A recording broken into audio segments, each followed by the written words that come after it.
Lads.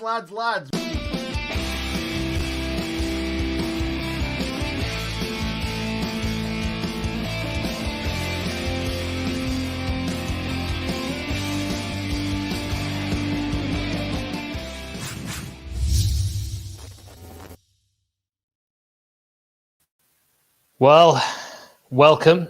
It's quite a solemn start. I think that I need to apologise, first of all, to all of you. A YouTube Super League was muted. Myself and Nick were part of 6 YouTube channels that were going to be involved in this. In the end, it only lasted 36 hours. We misjudged the mood of the nation, and it's important that we begin this episode by apologising to our legacy subscribers. I would like to now bring in the man who sits opposite me and I him, in good Nick. I enjoyed that. That's brilliant. Love that.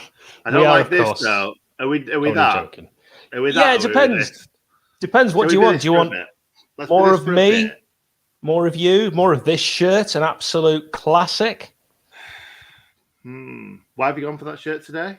Because the one that I wore for the match preview, which is the season shirt that we're likely going to wear today, it was quite a hot day yesterday, you might recall, and it stinks. Oh, that sounds horrible. Yeah. Do you want to know why I went for this shirt? I don't have a clue. Because we were actually good when we played in this shirt. I thought it might be. We'll because be good you thought today. That Jack O'Connell might make a comeback today, and of course he famously scored against Ipswich in that shirt. He did. Also, I was hoping that Scott Hogan might play as well today because he did as well. Yeah. Do you know what I was really hoping for? That we would be celebrating a relegation party, not for ourselves, obviously, but rubbish. My brother-in-law's team, Derby County, really let us down. They took the lead with Colin Kazim scoring against Birmingham. And the Blue Noses came back and won 2-1. So that means that Sheffield Wednesday can still technically survive, which is bad news. What we really want is Wednesday to go down by 6 points. Why 6 points? Oh, 6 points. Yes. I get You that. got it. You got it. All right. I tweeted about this earlier. I've got a sneaky feeling that they're going to get themselves out of this because Derby are so bad. Rotherham have got loads of games to play and they can't win for Toffee. I can see it. I know they got beat today, but they've won a few games recently, and I'm a little bit nervous. Please, can that not be true? Although a Sheffield derby next season would be something that if we won would be absolutely magnificent, and if we don't win them, they're the worst things possible. In fact, speaking of the worst things possible, Curtis Woodhouse has done his very best to sell this watch-along for us. He's tweeted, Sheffield United versus Brighton will be 0-0. The worst game of football in history. Sheffield United will take 25 passes in their own half under no pressure, then get it forward and lose it. Brighton will win it back and then do the same. It's going to be horrendous. Thanks, Curtis. Whatever, Curtis. I think a few people have actually said it's going to finish like a 3-3 thriller because it's one of them games that you expect not to enjoy. A lot of people saying that it's going to be record low viewings on Sky as well. So I'm hoping for something a bit exciting tonight. I've got a feeling we might nick it. Like I said in my preview as well, I said 1-0 Blades. You've got a feeling, Terry feeling. Now, I'm going to give you some stats before we get to the teams. 450-mile round trip for Brighton to Sheffield. Wow. Good job no one's doing it. Absolutely, I have done it. Sheffield United have lost just one of their last 11 league games against Brighton and Hove Albion, 1-6, drawn 4, with the Blades scoring at least once in every game in this run. The last win at Bramall Lane for United was 2006, which we covered in our match preview, a 3-1 win. Brighton haven't won away at United since January 2005. That was a 2-1 win. That will be part of my Sheffield United and Brighton quiz, which we'll do a little bit later. And Nick, in the match preview, we mentioned managerial connections, and we picked up on Mickey Adams quite quickly. There is another connection, a player that played for Sheffield United, but was caretaker manager of Brighton, a record for them, 3 times. He was caretaker manager of Brighton in 2001, 2003, and 2009. Does anyone have any idea who that was? What sort of year are we talking about playing for United? Played for United in the 80s and 90s. And I would say definitely before your time, and sort of tail end his career was my time. And I think one of the big clues I could give you, he's written a book. Oh, he's written a book. Is it you, Hal? It's not me, although I have written All Hollow, available on Amazon in Audible, Kindle, and paperback edition. And Bob Booker is absolutely correct. It is not Mariko Tariko, the former Ipswich and Tottenham left back, who we all hate. It is Bob Booker. Say Bob Booker. Yeah, I don't remember that. I don't remember that at all. Before my time, mate. It's obviously your time. Because I'm a million years old. Well, we are excited, we are united, and you are invited to watch our panel on the channel. That all rhymes, doesn't it? The next fans. That wasn't intentional. The next fans forum. People have been asking us about this. Is on Wednesday 7 p.m. live. So that is one to just note down for the diary. Wednesday 7 p.m. live. We will be done before the kickoff of the Champions League. So you will not miss anything. We will definitely be finished before that, because if we're not, people just go boom, boom, boom, boom, and drop off. Yeah, so we will definitely be finished before then. Don't worry about that at all. I really enjoyed all that rhyming. Oh, yeah. Can you carry on that all the way through? I cannot. I mean, we did at one stage say we were going to continue the stream until the coronavirus was over. That's something we regretted. I think regretting as well, saying I'm going to rhyme for the entirety of probably 3 hours. Not going to happen. No. Shall we move on to the teams, mate? I definitely want to see the Blades team. Let's talk it through. Okay, so not sure what Ampadu has to do to get a start. Oops, sorry, my mic just fell. It's very noisy when you do that. No, my mic just fell over, that's why. It's because I'm wearing headphones. I heard every second of that fall. It was like it was in slow motion. I apologise for that. Let me just... There we go. We're good. We're good, mate. We're good. Ampadu being left out, though, by the way, just to pick up on that point, I'm not sure that's a bad decision. When I saw this team, I instantly went, well, I love George Baldock. He's fantastic. I've got to find a way to get Bogle in this team.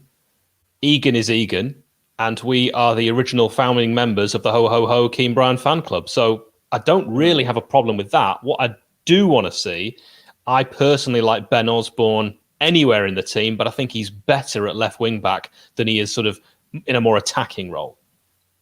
Yeah, I think everything you've just said is bang on. Do we think that the reason why Ampadu's not in the team is because he won't be a Sheffield United player next season? It's a really good question, and I would love to say the answer is simply yes, and we're already planning for the future. In fact, the fact that you bring that up means I'm just going to refer to Paul Heckingbottom's programme notes, in which, Nick, Heckybum actually says in his programme notes, and it's something that you've just picked up on there, in my eyes and the others at the club, the 21-22 campaign has already started and first team planning is underway with the aim of returning to the Premier League as soon as possible. There you go. Black and white. Says it all. Says it all? Says it all. It's all been said. Yeah, I'll tell you one thing. I don't enjoy listening to his previews. What are they called?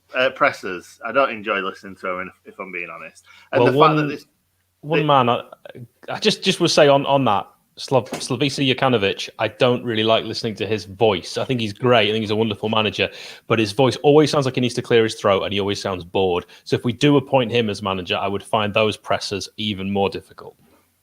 Yeah, definitely. What annoyed me the most, like I didn't watch the massive press conference. Obviously, I'd watched the one on the Sheffield United channel, and it was about 12 minutes long, something like that. They spent about 4 or 5 minutes talking about the Super League. It's like, we've got nothing to do with the Super League. And at that point, it's kind of been rubbished by most teams. So it was like, I don't think we really need to spend half the interview talking about the Super League. Do you know what I mean? Well, because as you know, I work in professional radio, and we get access before they're released to all the managers' press conferences. Sort of as they're going out, we get them live, fed through on a feed. And I was watching the whole thing. The whole thing was much longer, and it was fraught with technical difficulties as well, with people dropping off. And it's all embargoed as well, so I can't sort of tweet anything or mention anything until it's actually finished. Yeah. But the Super League chat was significantly longer than what we saw on the edited version that ended up on the Sheffield United YouTube channel. And I couldn't agree with you more. Although Paul Heckingbottom said what we all felt was right and we agreed with, I felt like after he'd answered one question on it, it's time to move on, because you're quite right. Yeah. And actually, reality, Nick, nothing happened with the Super League. Nothing actually happened. And so we've already spent so long.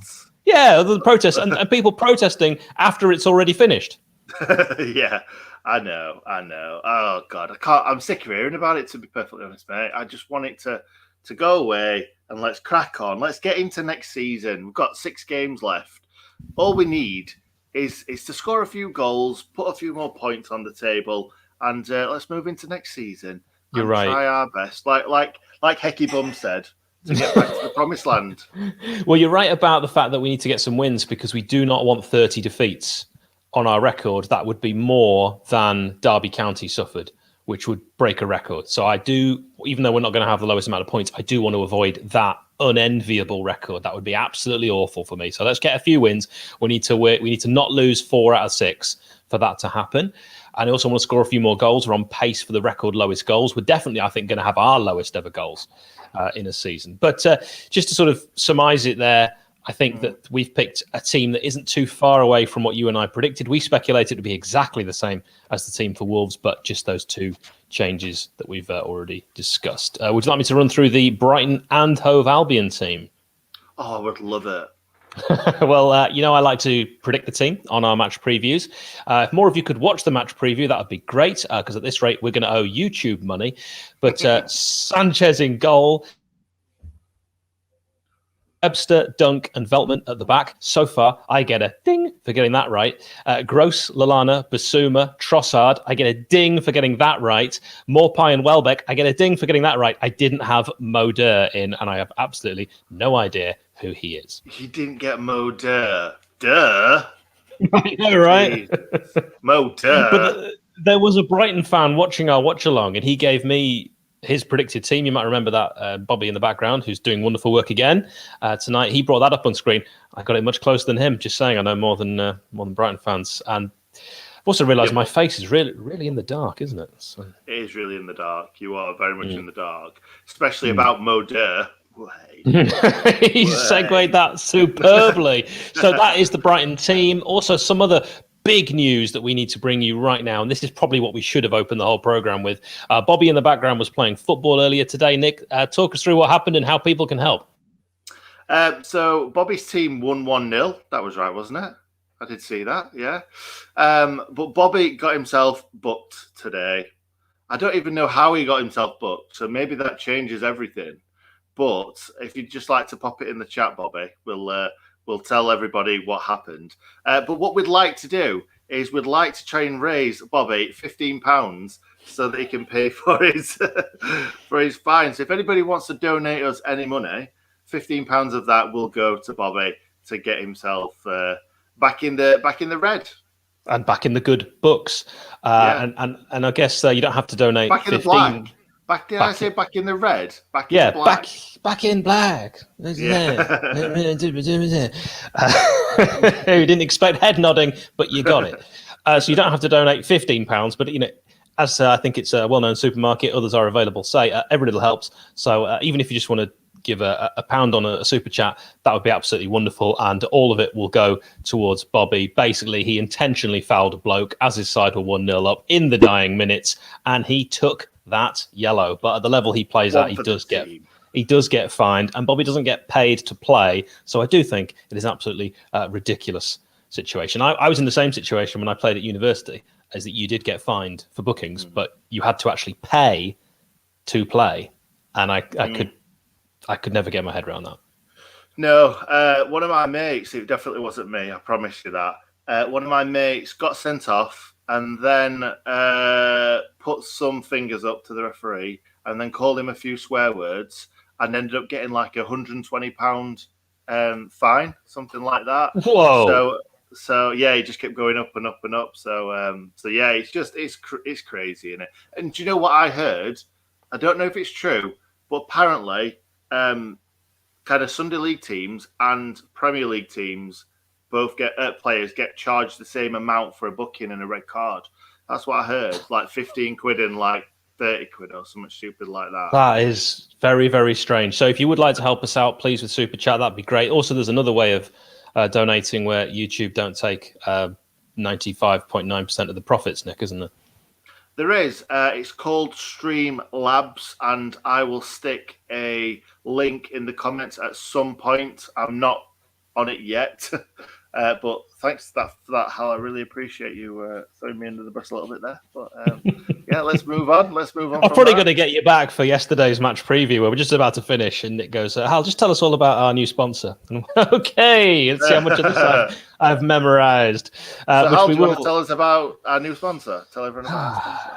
Yes, we are brought to you because, as you know, this channel is one that we do not make a great deal of money from. So anyone that sponsors us, we are absolutely delighted with them. And thank you very much to Manscaped, who've brought you this watch along today. Total men's grooming, razors for your ears and nose hair. I've used mine. It's just fantastic. I got a pack, as did Nick, with all this stuff in. So I've trimmed the nasal hair just for this watch along. There's a downstairs deodorant, a ball toner. They've got a travel bag, an anti-chafing boxer briefs, which are very comfortable, plus now the Lawnmower 3.0 electric trimmer. Now you can get 20% off and free shipping with the code TSUW. That's for the Chef United Way at manscaped.com. That's 20% off and free shipping at manscaped.com. Use the code TSUW. You might be thinking, I'm not interested. Well, first of all, you'll be helping us. And secondly, there's gifts coming up. People have always got to buy presents for someone, and that is a good present for the special man in your life. Or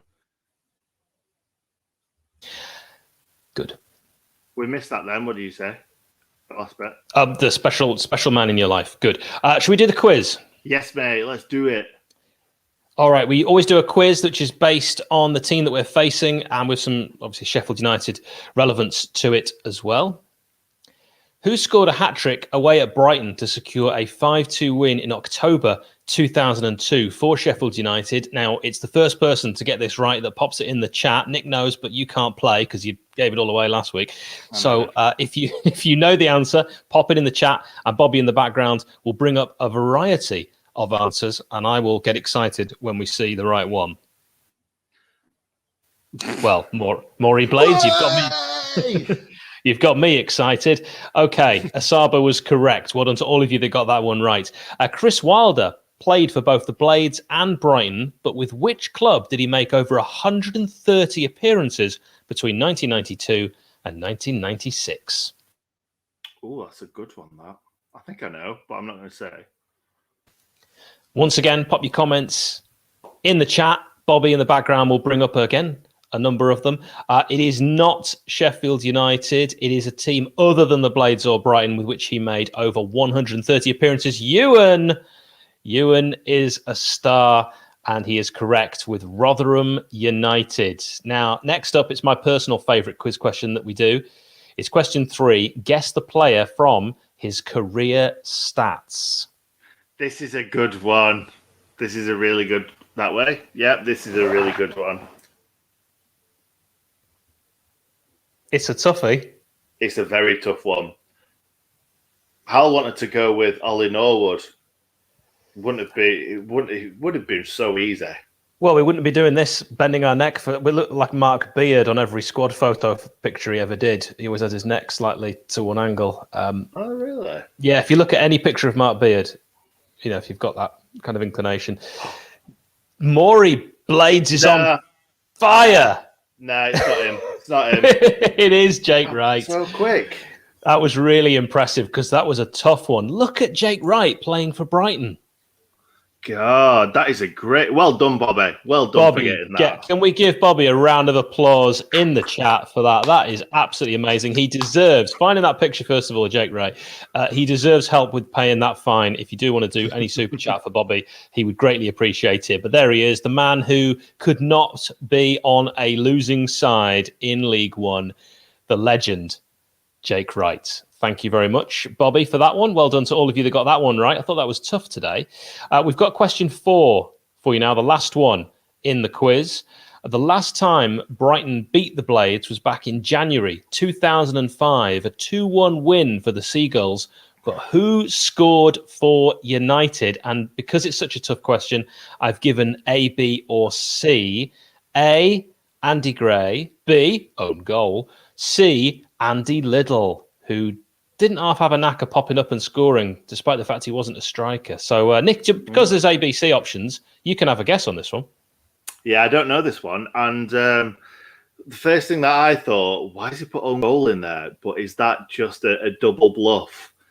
I'm going to go, I want to say own goal, but I don't.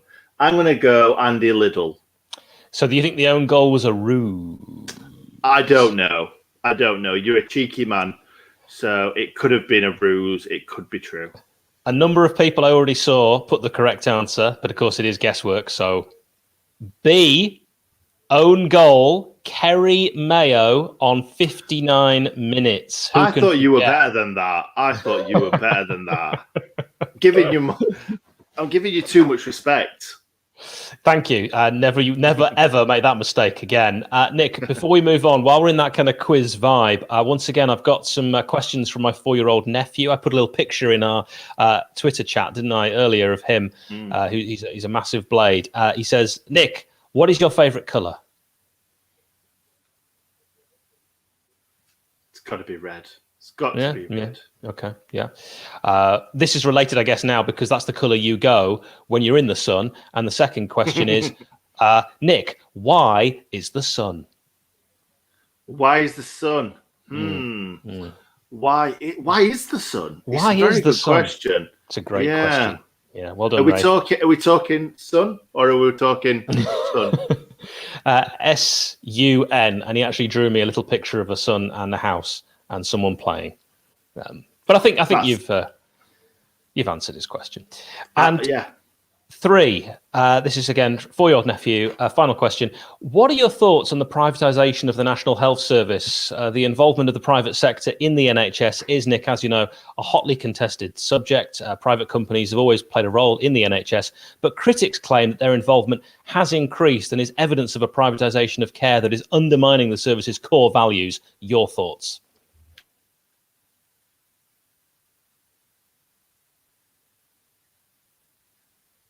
Right. Yes. Okay. That's what I think anyway, and I'm never going to change my mind on that. Well, I heard that. I think some people might have missed that. Did you press the mute button for a second there? Because I thought that was, to be honest, some of the words you said there almost brought a tear to my eye. I know. I thought I didn't press any. I don't know what you're talking about. I'll tell you what. You can press a mute button, Nick. You can sometimes mute me. You know what you can't mute? What? My friendship. Go on, try and mute my friendship. Try and mute my friendship. Can't do it. Can't do it. Can't be done. Can't be done. I thought you were going to say I heard every word you said because we've got some sort of telepathic link. Like Sutton and Shearer. I am interviewing Alan Shearer on Tuesday, by the way. If you would like to be part of that, it would be absolutely brilliant. The tickets are absolutely free to anyone. It's simply a case of watching on Zoom.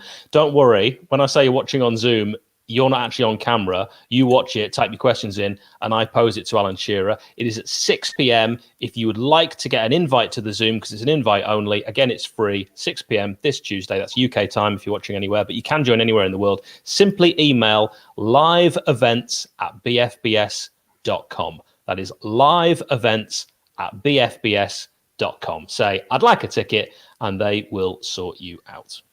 And if you're friends with Hal, he'll send it you anyway, even without you asking him.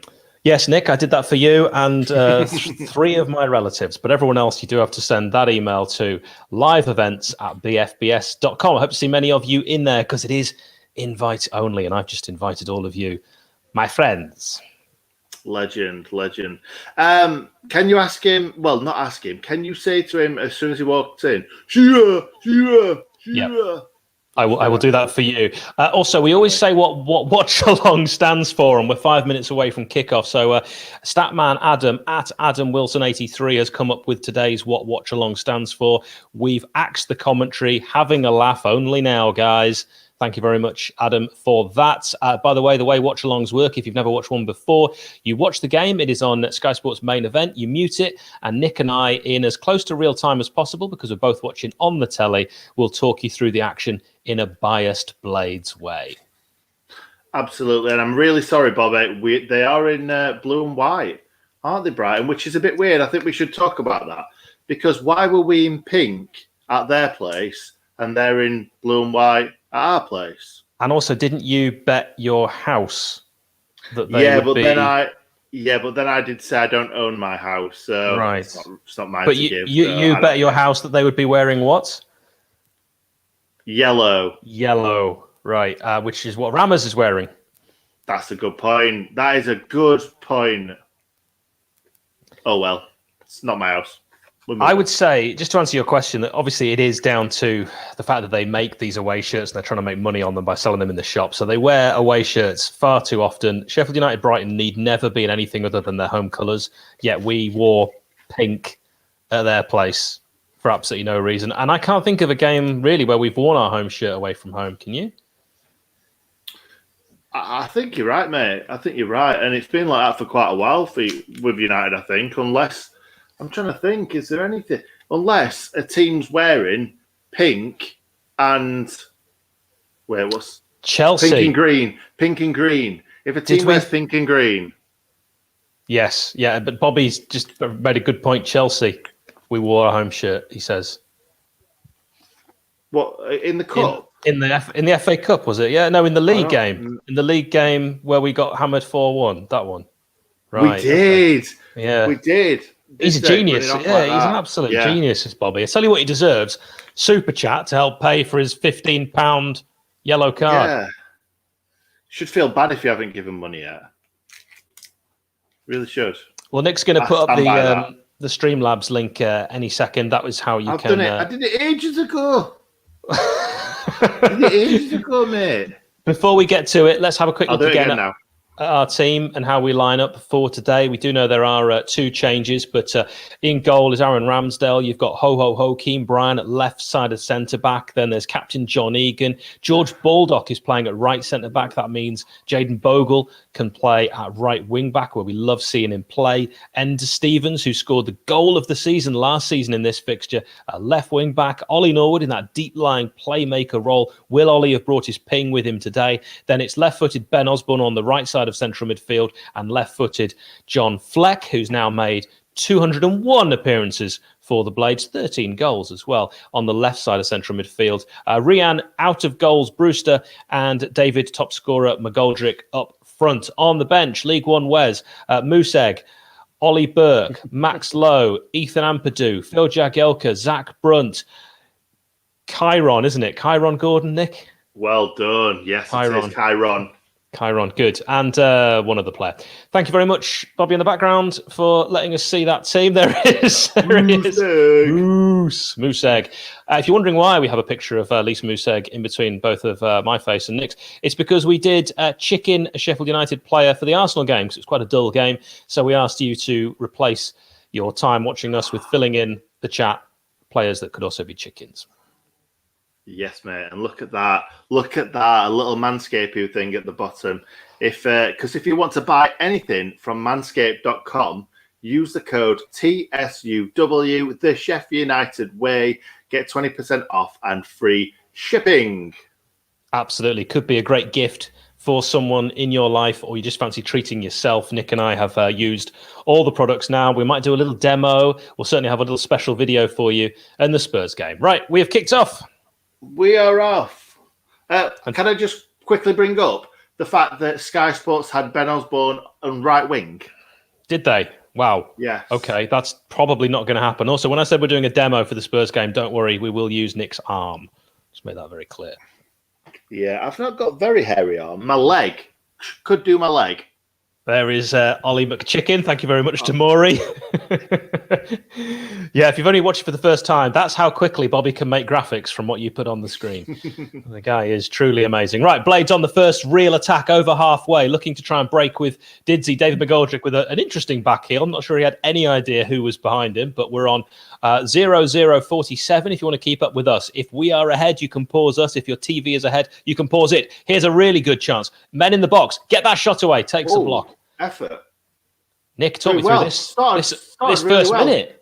We always do it, don't we? We always start well. Always. Ollie Norwood on the wing. Put it in the box, Sunshine. Sunshine. Have we had a shot? Can we say we've had a shot? Doesn't really count. Jag Yokia is very good.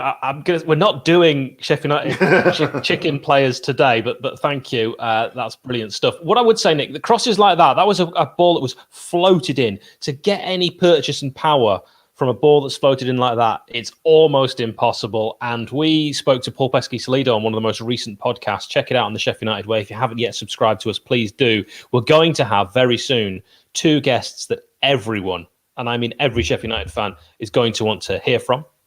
But you'll have to be subscribed to hear them. And Paul Pesky-Salido was talking about that header against Arsenal, where the ball was played behind him and he had to negotiate and bring his head back to get any power on it. And, of course, Seaman was then able to make that save. Well, that kind of cross there, similar to that, not ideal and very hard to get any real oomph on it.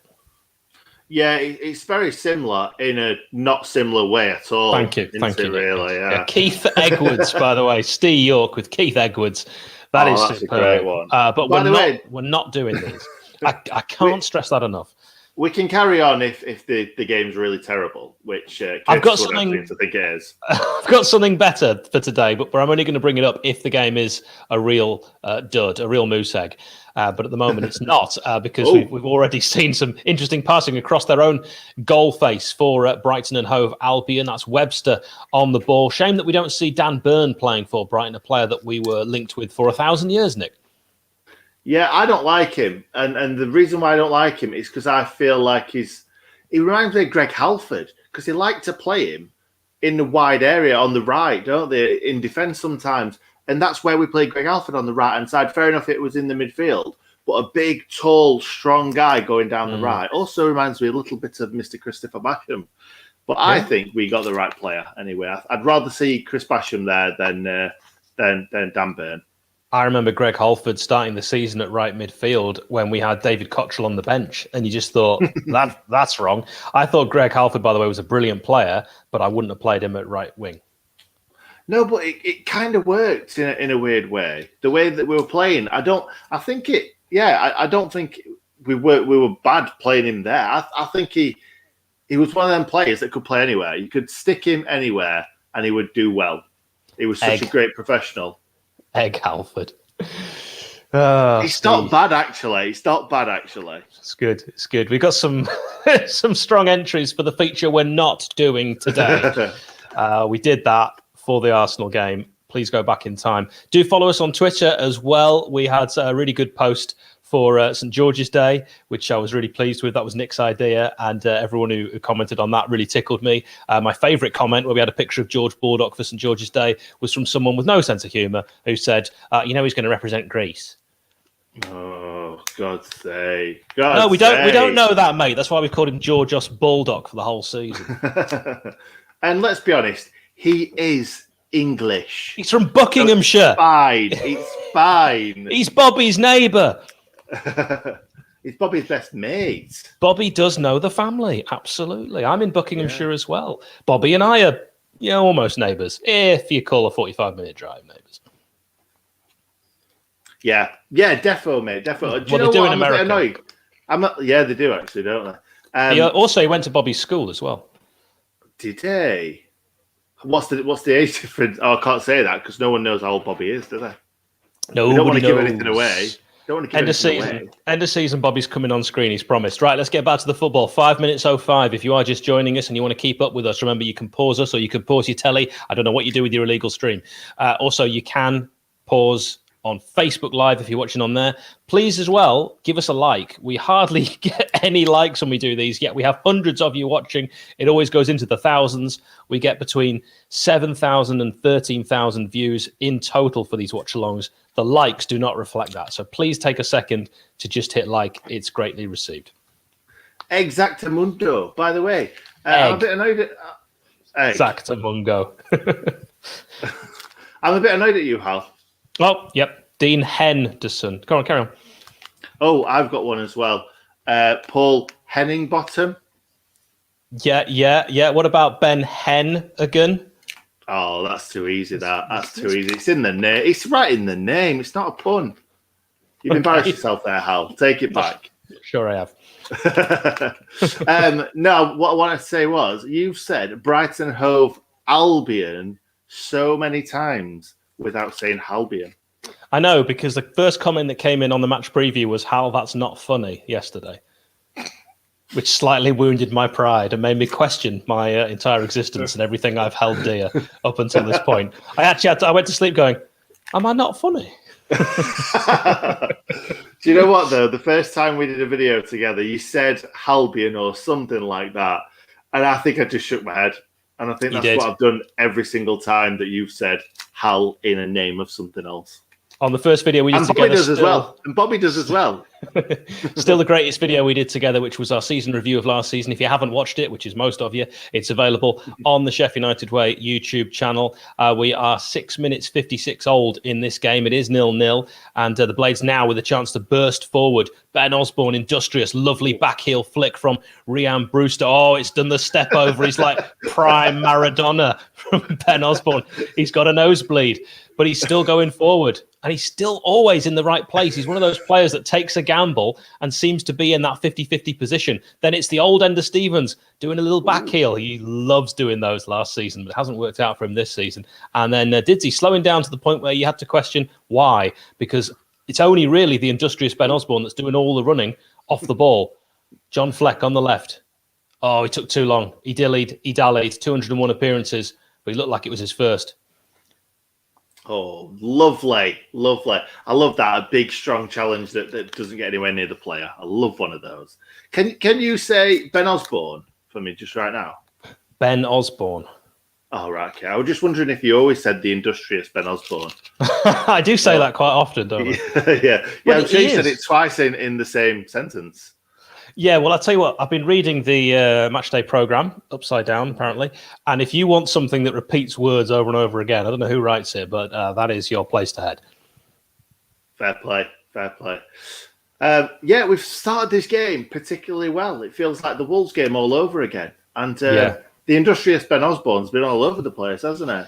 Nick, it's deja vu all over again, and we're seeing Veltman at the back passing it to Lewis Dunk. He's got the option of the goalkeeper Sanchez, who has replaced Ryan, who was the stalwart for Brighton for many years, the Australian. In the midfield to Basuma, who we put on our match preview image. Here's Pascal Gross. One of the things you'll find with our preview images is the player we put on there will often be involved in some big way in the game. Yeah, always. And what did he look like, Basuma? Yeah, it was a very funny photo that Bobby in the background chose of him. He looked like he was about to fall asleep. Oh, it's a bit of a shiner. Oh, it's a white shiner.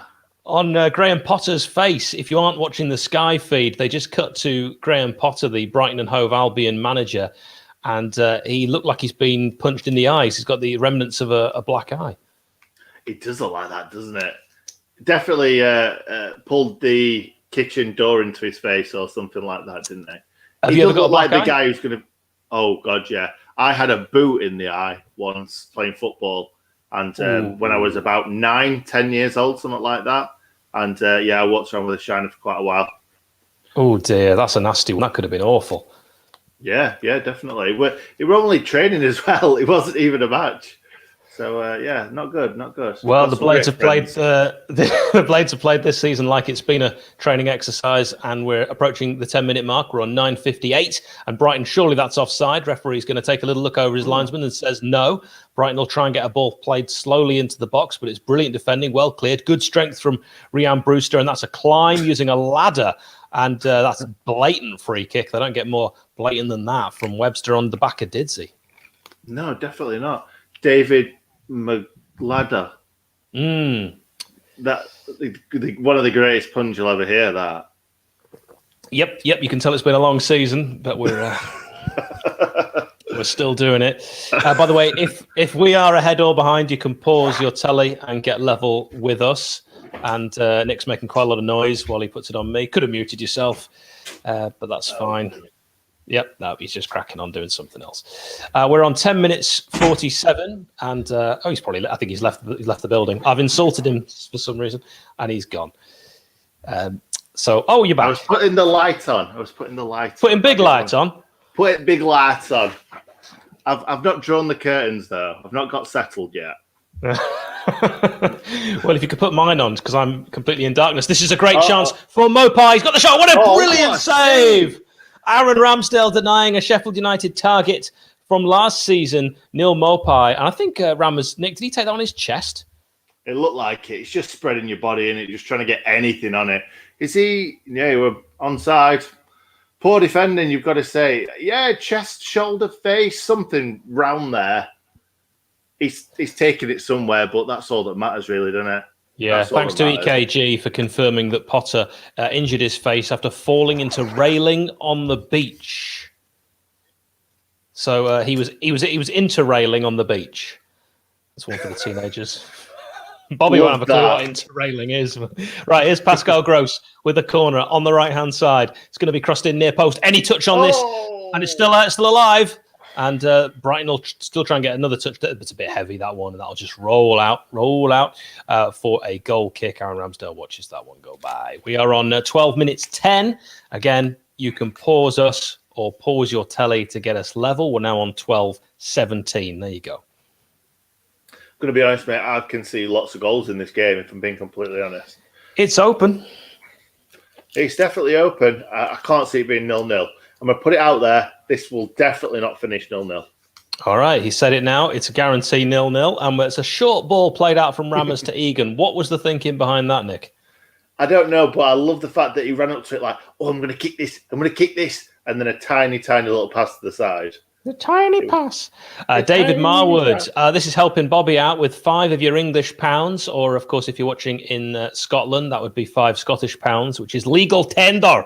He says, I was fined when I played Bobby. When I played, I'm now 69. The fine was probably £5, which is 6 shilling and 6d. Wow, inflation is a B word. Not offensive now. Okay, thank you for it. David, you are an absolute superstar. We are £10 away from paying Bobby's fine. If you use Streamlabs, we'll actually get there even quicker. Blades on 13:18. That's the minutes, by the way. And it's a chance with John Fleck on his 201st game. Ball slotted across to Keane Bryan. And that was a really dreadful cross that ends up in the Bramall Lane lower, where we would normally see away fans, but of course no fans allowed in the ground because, in case you've missed the news, there is a global pandemic and fans are not allowed into stadiums. A global pandemic? When did that happen?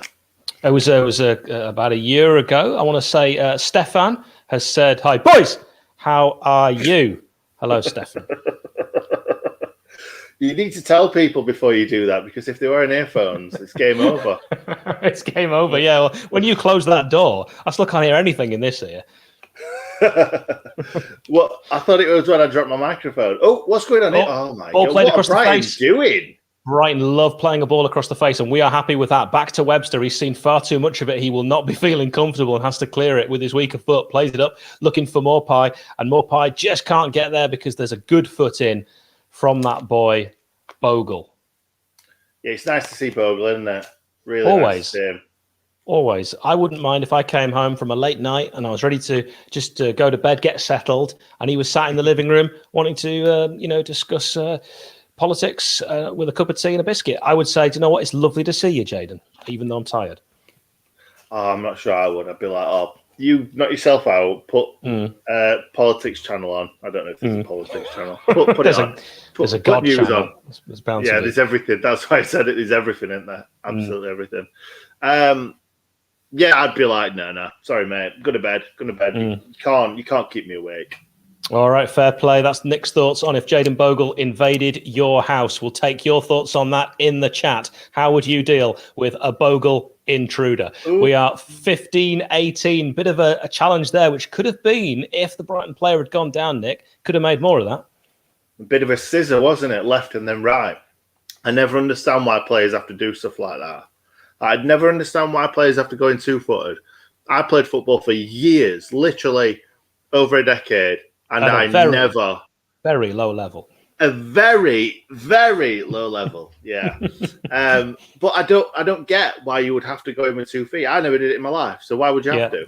Well, I do often. I play football in the garden with my 4-year-old and 6-year-old nephew. I go in 2-footed all the time because I want them to learn the hard lessons early. Completely, mate. But saying that, it doesn't happen a lot these days. There's not many bad tackles, is there? Ian Smith says an intruding Bogle would be a Bogler. Yes, absolutely right. Wow, I'll tell you what. That is special. Like that. We'll set them up. You in the chat, knock them down. You're doing all the hard yards. Referee's given that one, so it's a free kick to Brighton and Hove Albion around 45 yards away from the right-hand corner flag. And we'll see that scissor challenge again from John Fleck. And I think if Basuma makes more of a meal of that, like I said at the time, referee could definitely have had a decision to make. Me personally, I think you just get on with it. Yeah, just like what Basuma did. He wasn't sleeping then, was he? Absolutely not. Not like if you just joined us. That's a reference to the photograph we used on our match preview image. If you haven't watched the match preview, even after the game, could you please watch it? Ball swung in. This is not a bad ball. It's got the flicked header back on from Didsey. It'll fall to the edge of the area. Brighton trying to keep this alive. And again, it's headed away. And the Blades defending like Trojans, Nick, on 17:05. They are defending like Trojans. And I wonder if we are trying to shoehorn Baldock in there for next season. I'm not sure whether... Chris Basham's going to be there, isn't he? There's no way Chris Basham's either A, going to leave, or B, not going to be good enough for the championship. So Absolutely. I'm not sure what they're trying to do, really, but I do like seeing both of them on the pitch at the same time because I feel like Baldock never gives anything less than 100%, and Bogle's been probably our best player in the second half of the season.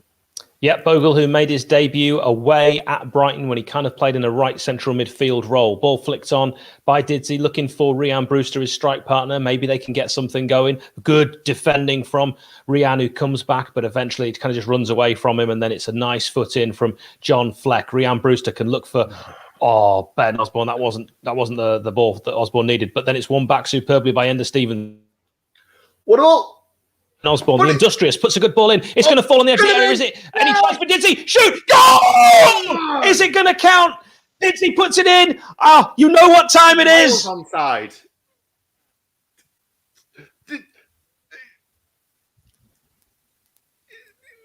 You know what time it is.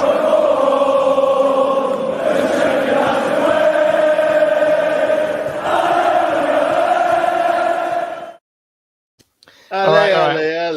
We're out of. Let's give Bobby. We're out of practice. All right. We've not scored a lot of goals this season, so we can't blame him there. He is onside. It wasn't miles on. One, Miles It's two players. Two players back, keeper and defender. I was on about the first one, but yes, it's a good bit of play from Rhian Brewster just to kind of get a foot in and amongst it, and it breaks nicely, and he can't miss. Not this season. No, definitely not. Brewster did well there, to be fair, to keep it alive. And, Dodler of a finish, wasn't it? A Dodler, I love that. Yeah, it's a Bobby Dodler. It's one of those finishes that if you hit that perfectly, the keeper may save it. But the fact that he's kind of what did he do? Just dodled it. He dodled it. He Bobby dodled it. Yeah. It was lovely. Back of the net. Yeah, I like that from Bella as well. Thank you very much. The idea of Harry Enfield seeing Bogle in his house. Oi, Bogle, no! I enjoy your marauding right-wing runs, but sitting in my house at 11:30 at night, having a cup of tea and talking about politics, no! I wonder if Bobby knows. He won't get that reference. He won't get that reference. How old do you have to be to get that reference? Is it about 35 minimum? 35. 35. I reckon 28. 28-29. Let's talk about that challenge from Bogle there.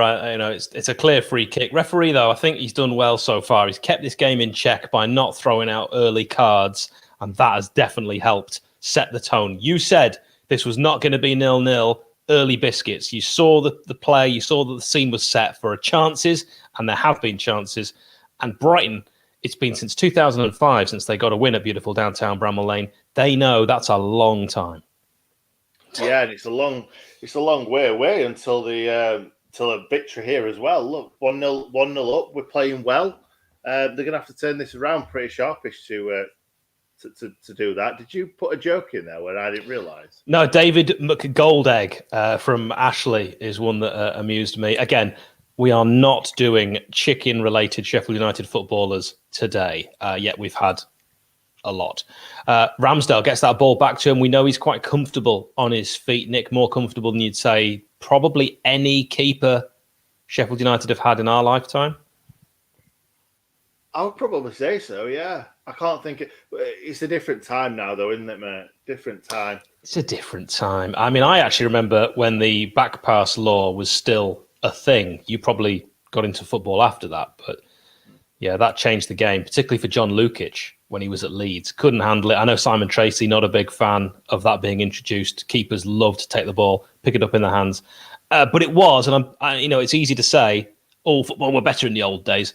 It wasn't when you could pick the ball up as a keeper from a back pass. It just wasn't. No, I think this is so much better, though, isn't it? Because there's more chance of a mistake happening. Yes. We like that. We want to see that in football. We don't want to see it being boring and being easy. We want to see a few challenges here and there.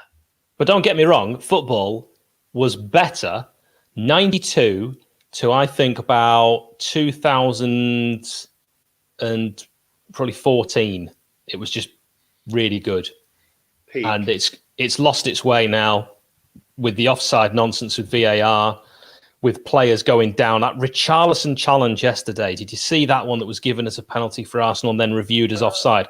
It was not a penalty, first of all, and then the offside was not offside, and that was just a culmination of two decisions which were absolute jokes. And I honestly was like, do you know what? I've had enough of football. It's soft and it's wrong. I completely agree, mate. I really do. Like, every little thing is a foul. Even in the Championship, watching that Derby game today, just people going down, the least little centre-backs going down really, really easy. Just, Chris Morgan will be turning in his armchair, seeing that. It's not on. It's not right. We're on 23-10 if you want to try and keep up with us. I've not said this too many times, but Sheffield United are winning a game of football in the first half at Bramall Lane in the Premier League.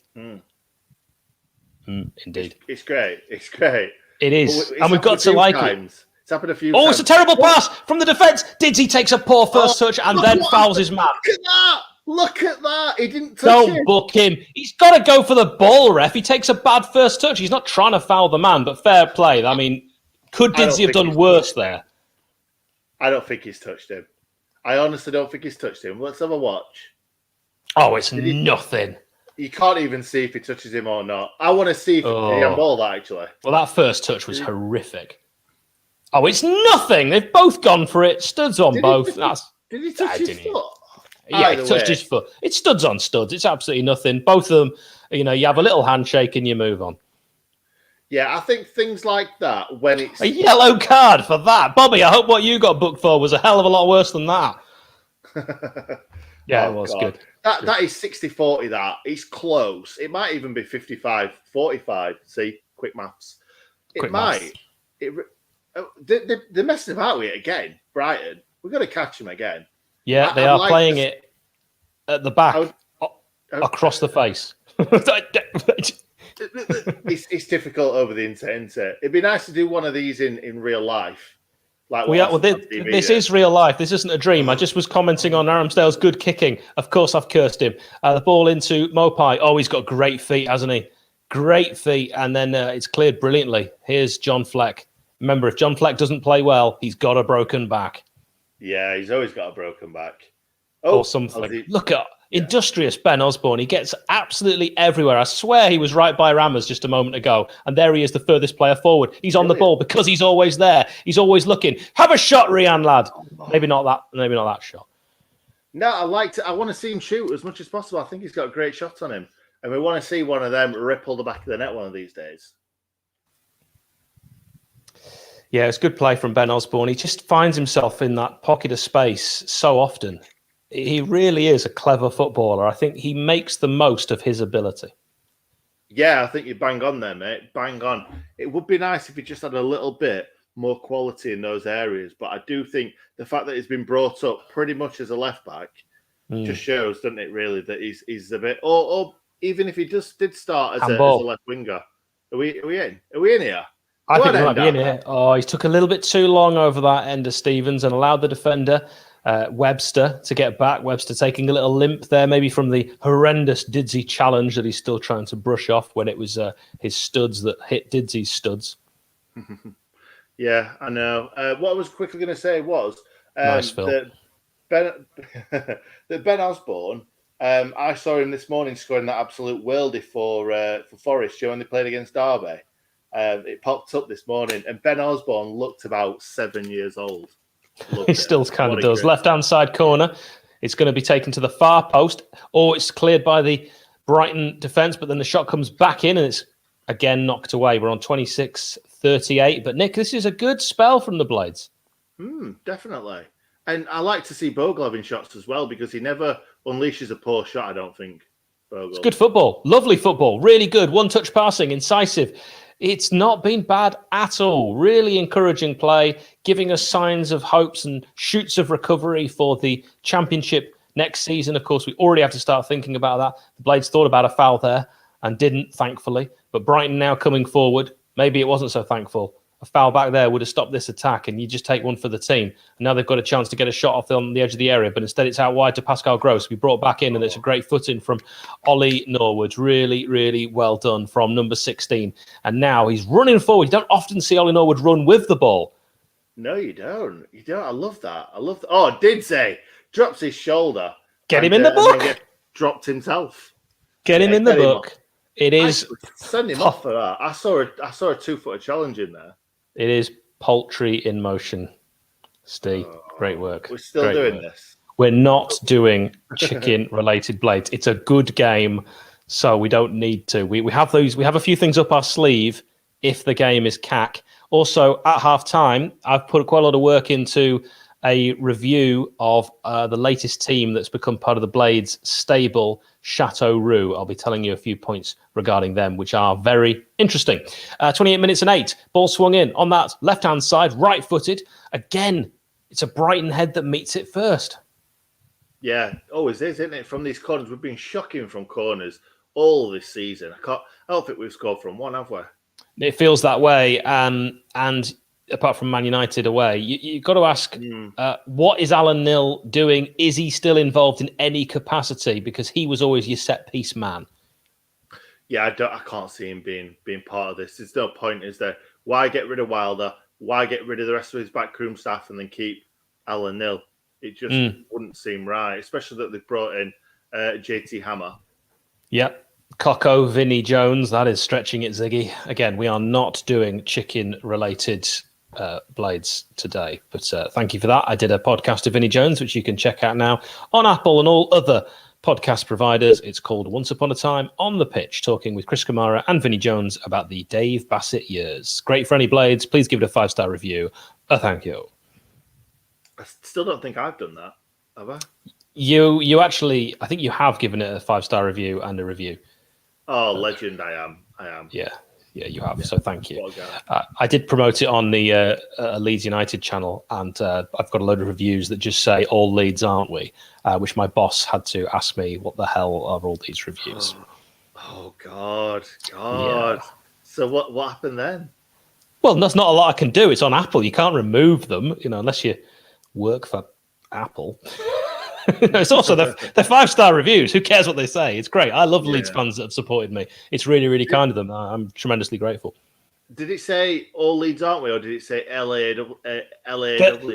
I'll be honest, Nick. There's a mixture. There's a few ALAWs, yeah. That's what my boss was like. What does this mean? I'll tell you what, mate, though, you've got to admit, Leeds have got a really good fan base. I think by doing these videos, whether it's positive or negative, they've got a great fan base. One club city, and if Sheffield was a one club city, you can imagine how similar it would be because we love our football. We do, absolutely. And it's just a pity that there's not as many Yorkshire teams that are good at football. Yeah, Simon's right. There's no way it finishes 1-0. Absolutely no way on God's green. By the way, as we look at the green pitch, Aaron Ramsdale's still got that ball, that 5-second rule, a thing of the past. 30, 48. The ref obviously not doing the 1 elephant, 2 elephant that I remember David Ellery doing back in the day when that rule was first introduced. Who knows the rules these days?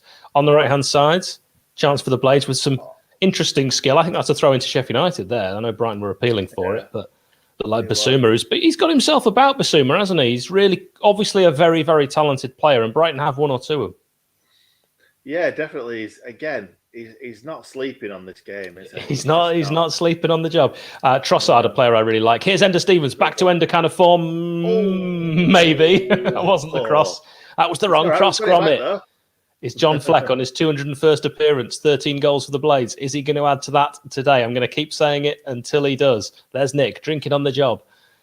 McGoldrick, it's a bit heavy. I don't think he's going to get to that. I think the Brighton player will get there first, and he does. 31-43. Remember, if we are ahead, you can pause us. If we are behind, much easier to pause your tele.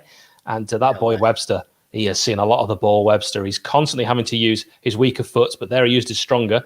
And here is John Fleck on that left foot, looking infield for the ping of Ollie Norwood. Doesn't have an option ping-wise, so it goes short to the ever-increasingly deep David McGoldrick, who has a defender in Ben Osborne, normally, further ahead than David McGoldrick.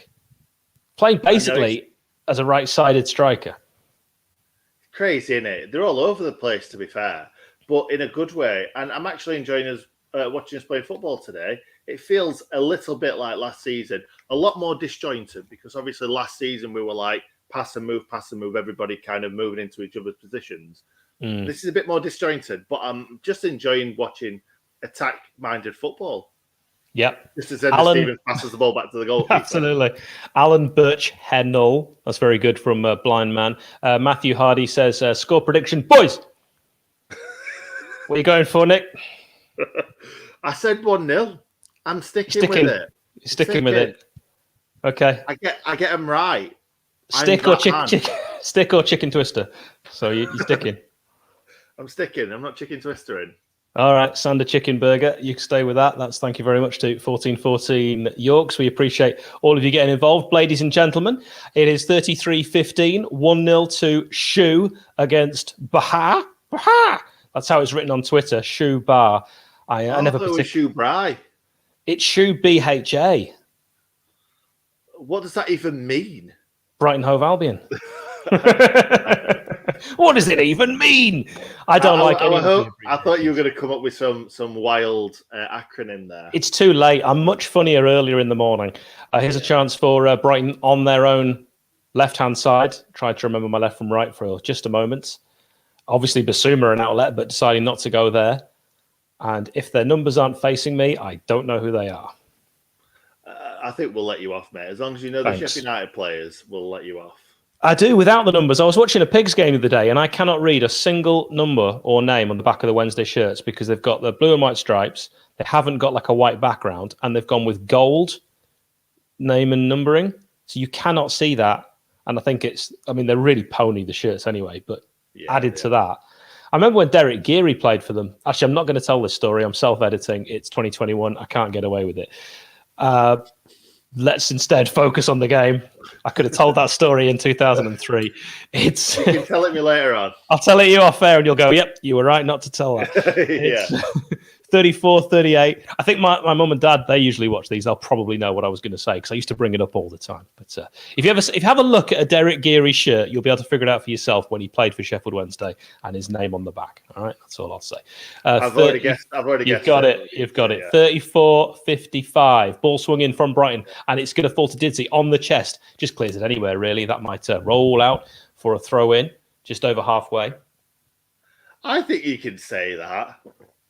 All right. Well, the way that his name was written on the back of his shirt, because it was very, very dark blue and light white, the only letters you could read on the shirt were G, then you couldn't see the E, A, couldn't see the R, Y. That was all you could see on the back of his shirt. So it looked like he was very happy. Exactly. Smash. And that's how I prefer to think of that word. You made a mount out of a molehill there. You could have just said that and then said he's very happy. Very happy. Absolutely. Yeah. Let's claim it back. Happy. Very happy. No, very happy. More Northern Ireland than. Let's give a shout out to Derek Geary's under 18s, by the way. The hard work paying off for Geary's lads. The tough training sessions really starting to bear fruit. United's under 18s have reached the quarterfinals of the FA Youth Cup. Yeah, brilliant, isn't it? Brilliant. Fantastic. As is that clearance, by the way. Yeah, that was great.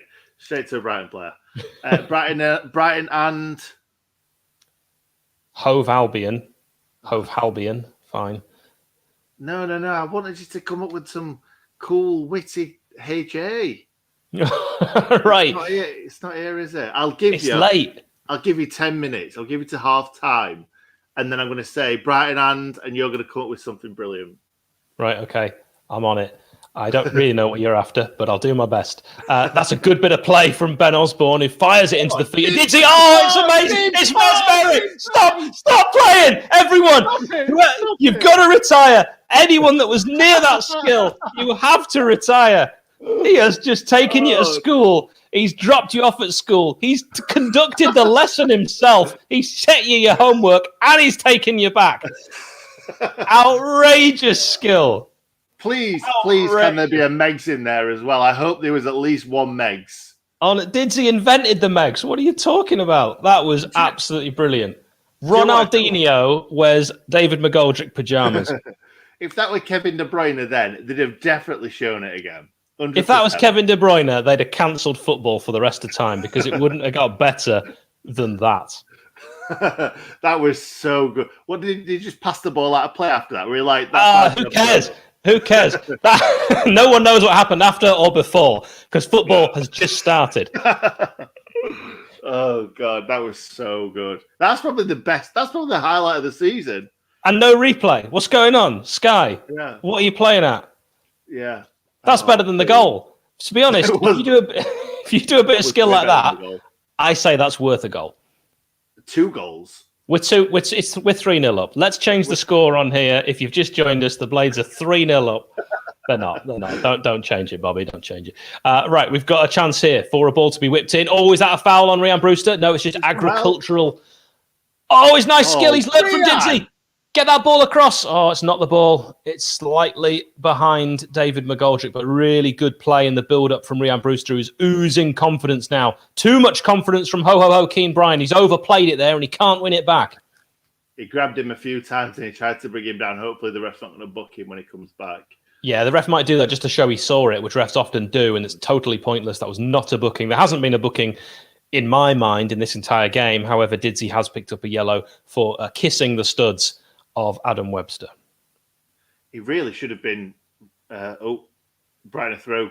Well done, Ender Stevens. Well done. I was just going to say, he really should have gone to prison then, Didsey, for absolutely murdering about 3 Brighton players.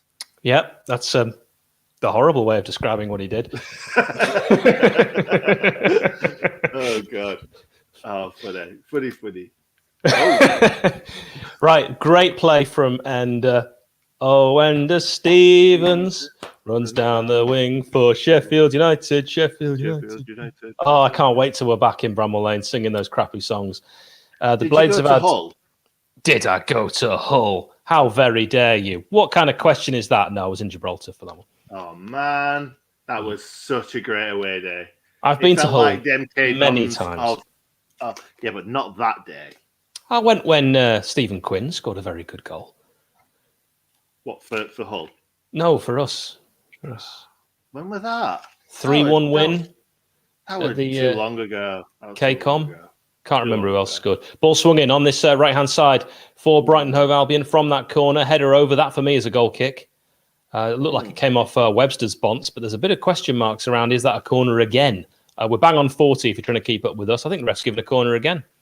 Yeah, it definitely looked like a goal kick to me. We're not going to see a replay of the skill. We're not going to see a replay of that. The director has gone to sleep. He's done a Basuma. He's done a Basuma. That's what it's going to be from now on. You need to see the picture to get the joke. But then if you don't watch the match previews, it's your loss.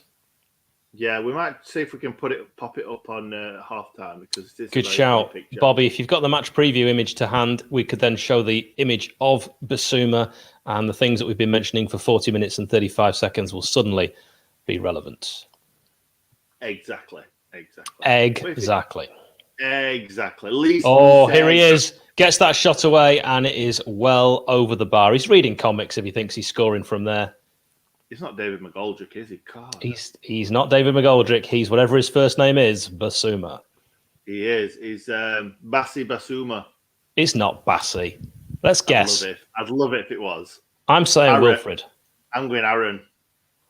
What is Basuma's first name? And we don't want the correct answer. Put your Wilfred Basuma names in the chat. You just ruined it. Well, it's not Wilfred, is it? I don't know what his first name is. It's Wilfred. Bobby has just put it in our private chat and then put,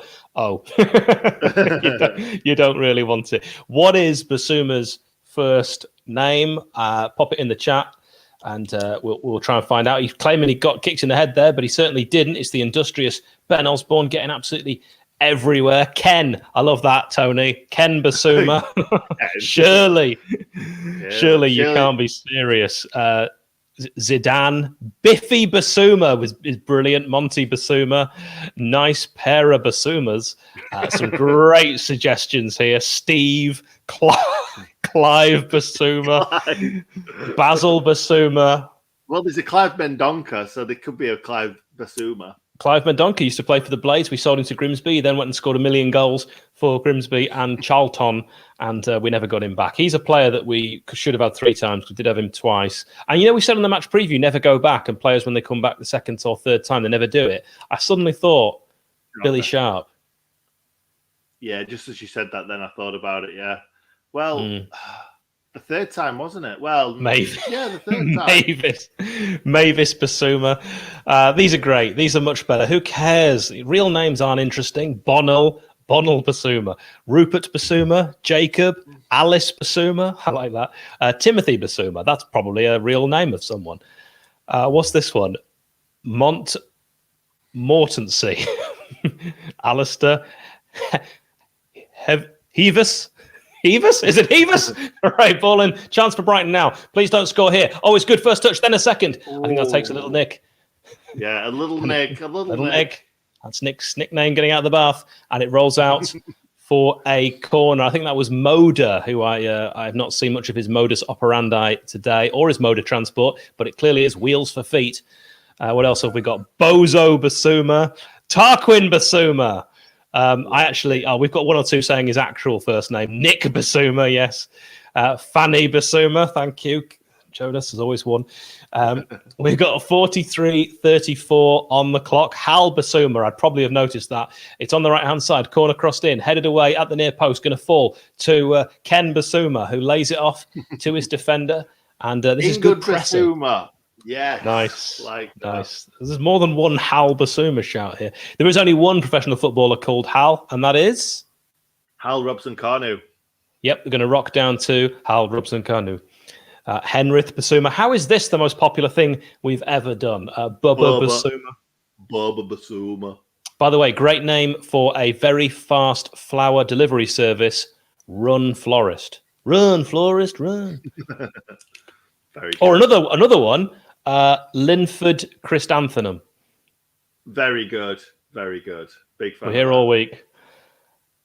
That's a handball, Aaron. Yeah. Well, you carry on, son. I think that's Welbeck who's decided to just carry on, but that's definitely gone. Hal Ben Haim. I actually met Tal Ben Haim when the Blades played Bolton at Bramall Lane, and there was a couple of lads who wanted to get a photo with him, and they were using, even though it was the days of mobile phones, they were using an old school camera nick that took, like a proper flash.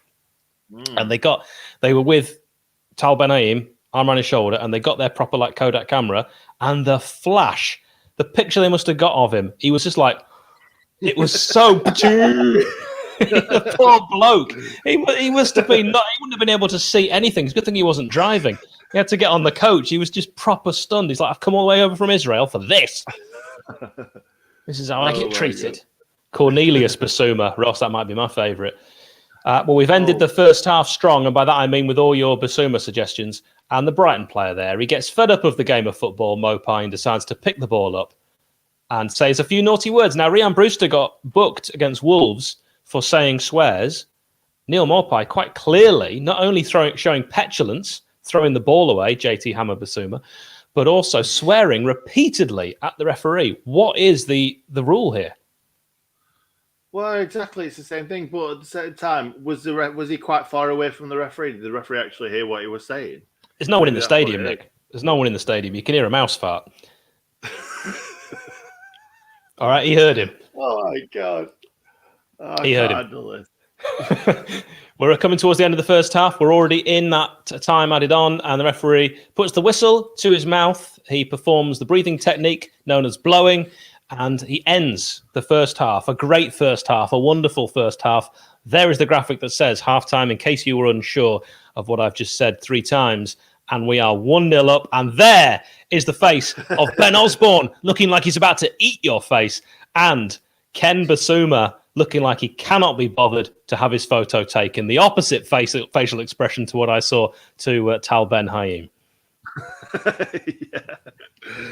Oh, my God. Funny. Bobby doing great work. Great work. We're still £10 off raising those vital funds for the charity, which is Bobby's Yellow Card. So if you could help us out with that, please get in that super chat. In the last 3 videos we've made, we have made a total of £5, and it cost us more to host this thing that you're watching it on. So please do support. We do all of this for the love. I'll tell you what, Hal. If I can pay for Bobby's Yellow Card online, if we get the money, I will pay for it online right now. Brilliant. Can we that do would that, be Bobby? Fantastic. Can we do it? Can we do it online? There we go. So if we get the £15, I will bit of leg. Bit of leg. I'll tell you what. Okay, we've become an OnlyFans during half time. So there you go. That's also what your money goes towards, because Nick, he's got to make a living. And it's a way. And I mean, look at that. Who wouldn't pay for that? I haven't seen legs like that since KFC. And we're keeping that chicken theme going. Now, I promise, before we have a look at the stats, I'm just going to briefly tell you about quite a few points regarding our new club, Châteauroux. That's how you pronounce it, Nick, even though it's spelt differently. So phonetically, that would be SHATOH Roux. So Prince Abdullah has bought the French League 2 club. They are part of the latest United World acquisition, the pyramid of clubs pioneered by Prince Abdullah. The setup also boasts Belgian top-flight outfit Beerschot. We've got Dubai's Al Hilal. If you have a look at how many followers Al Hilal have on Twitter, it is over 10 million. Kerala United from India, their name was actually changed. That's one of the most unpopular things that's happened with this United World acquisition. And by having 5 clubs at differing levels of football, the plan is to move players up and down the pyramid to aid their development. Now, of course, Brexit isn't going to help that. Ismaila Koulibaly, for instance, he arrived at Bramall Lane last summer to not really much fanfare because he was immediately loaned out to Beerschot in Belgium, where in January, the international for Mali was joined by George Broadbent. He's gone on loan there. And apparently now, Châteauroux has the highest social media growth in France's Ligue 2 for the past 2 months. Now, the home for, I'm going to try and give them their full name, La Berrichon de Châteauroux. Everything sounds better in French, doesn't it? If you were going to get sacked from a job, you'd want it to be in French. And they are a 105-year-old club, and they play at the Stade Gaston Paty, which means the Stadium Gaston Paty. Good. Small boy. Small. I guess I don't speak any French. So is that what? The Stadium Small Boy? The Stadium of Small Boys. Right, I hope they never play Young Boys of Bern. Bit weird. Okay, that holds 7. I think that might be boy. Petit is obviously Gaston Yeah, Gaston could be lad and Petit is small. So the Stadium Small Boys, which holds 17,000 small boys, they have a new academy for small boys being built on a state-of-the-art complex that will also house the first team training ground. It's also got their offices there as well. Very Huddersfield town, that. The facilities will be ready by January 2022, and that was the main reason United World actually bought the club, because of their training facilities. Châteauroux have a reputation as well, Nick, for developing young talent. Let me give you some of the names that have come through the Roux Academy. Ready for this? Florent Malouda, a World Cup finalist in 2006, formerly of Chelsea. Also, Stéphane Dalma, one of their boys. Another that, sorry, I wasn't ready for that myself. Another that played for the club. And another one is Said Benrahma, a target for Sheffield United, you might remember. Yeah. Crazy. That's a good name, system. Goodness, absolutely. Others to have crossed the English Channel to play in the Premier League after coming through Châteauroux's youth system include Bakary Sakho, Jean-Philippe Mateta, Jimmy Kebe, Lamine Kone, also Haissemi Hassam, a former French youth international currently at Villarreal. He is the next one expected to make it big. So remember the name of Haissem Hassan. And that is all my research on Châteauroux. And what you don't realise is that Hal has now got a job at United World. I wish. Let's have a look at the halftime stats from our statistician, Bobby, in the background, who is only £10 off. Boys, making that £15 total. So if you could please help with the super chat, that would be greatly appreciated. Or Streamlabs, and Nick will put the link for that after we've gone through these stats. Shots-wise, we have had more shots, Nick. Same amount on target for each. Of course, the goal where Ryan Brewster did his bit, I think an assist from Ryan, and Didsey just rolling it low under the keeper. Yeah, technically, if it's come off Brewster, I'm more than happy to give him... I don't know. We'll give it him anyway. We'll give it him. He needs the assist. Yeah, he needs something, doesn't he?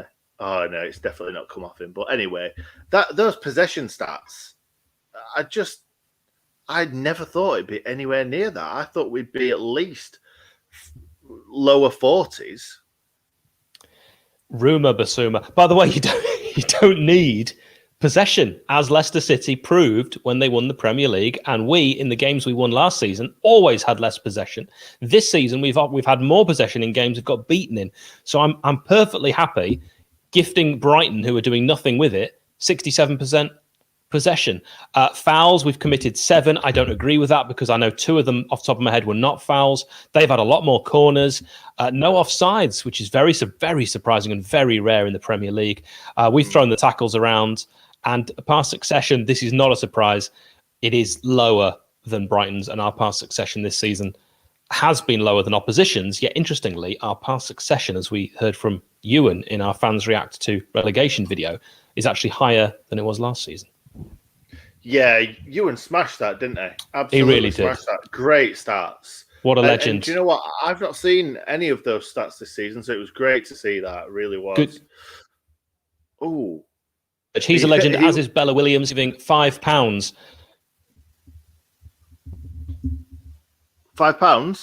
£5? Bella Williams giving £5. We also both just stopped talking for the exact same amount of time. They have no idea why. But that is towards Bobby's booking fund. So thank you, Bella. That's really kind. £5 more, and I'm paying for Bobby's thingy-bobby. Is fine on stream right now.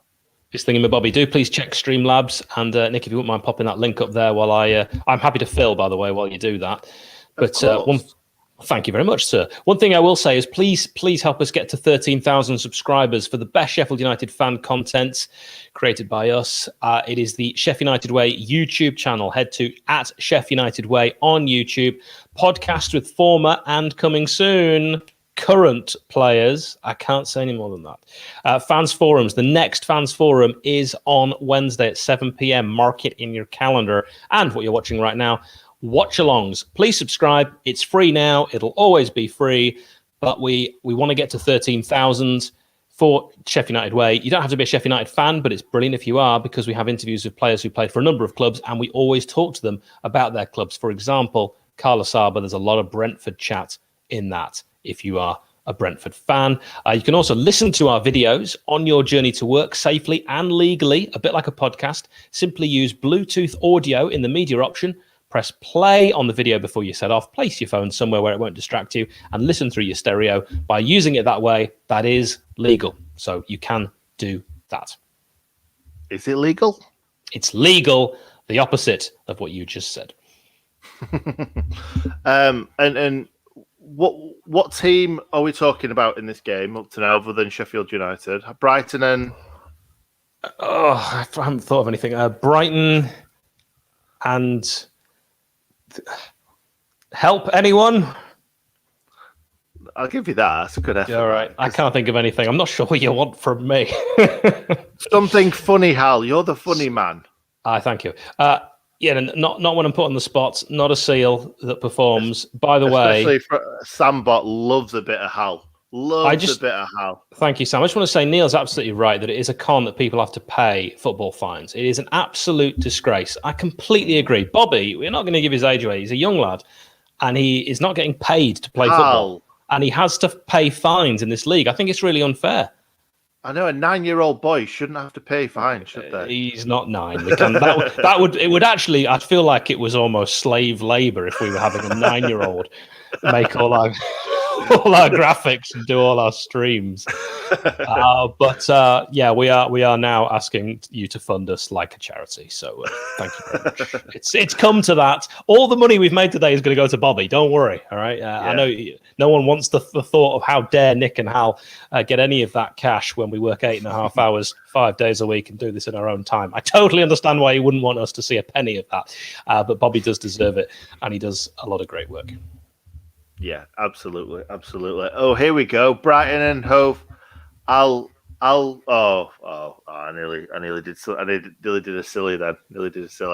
There's a few dodgy ones in the comments at the moment. It's not that easy. Oh, Ian Coates. Coatesy. His name's Ian Coatesy. I don't know why everyone's dancing. We are 1 penny away. Well, Ian Coates has helped us get there. We were £15 away, and it said pennies when we started, and we're just 1p away now. Okay, I'll join in. Coatesy. His name's Ian Coatesy. Joachim says, have you checked Streamlabs, Nick? Have you checked it? Isn't that exciting? Brighton and Hal Argyle. Bid in that, Sam. Bid in. But thank you. David Dukes, £12.50. The Davy Thank Dukes. you very much, sir. Davy. His name's Davy Dukes. Wow. That's why we don't do that. I think we should do it more often. This is Coatesy. His name's Ian Coatesy. I have had to put the heating on in the house because my wife, before she went out, she put the clothes washing out and it needs to dry. And so we put everything inside. We're hanging stuff on radiators. I am sweating profusely. If you could see under my armpits. You know what I need, Nick? Deodorant. You need some bull deodorant. I need a total men's grooming solution. You do, mate. You do. The Sheffield United Way Watchalong today is brought to you by Manscaped. Total men's grooming. Razors for your ears and nose hair. Now, tell you what, fellas, that is it's a game changer because I have what can only be described as a wild forest that grows out of my nose. Also, did you know this, Nick? Men's ears and noses keep growing right up until you die. Yeah, I did know that. I don't know where I found that out from, but I did know that. Lucky, aren't we? I actually grew into my nose. I had a very big nose as a child. Downstairs deodorant, ball toner, share travel bag, and anti-chafing boxers, plus the Lawnmower 3.0 electric trimmer, their third generation trimmer, featuring a safe, cutting-edge ceramic blade to keep your ceramics smooth. The battery lasts up to 90 minutes.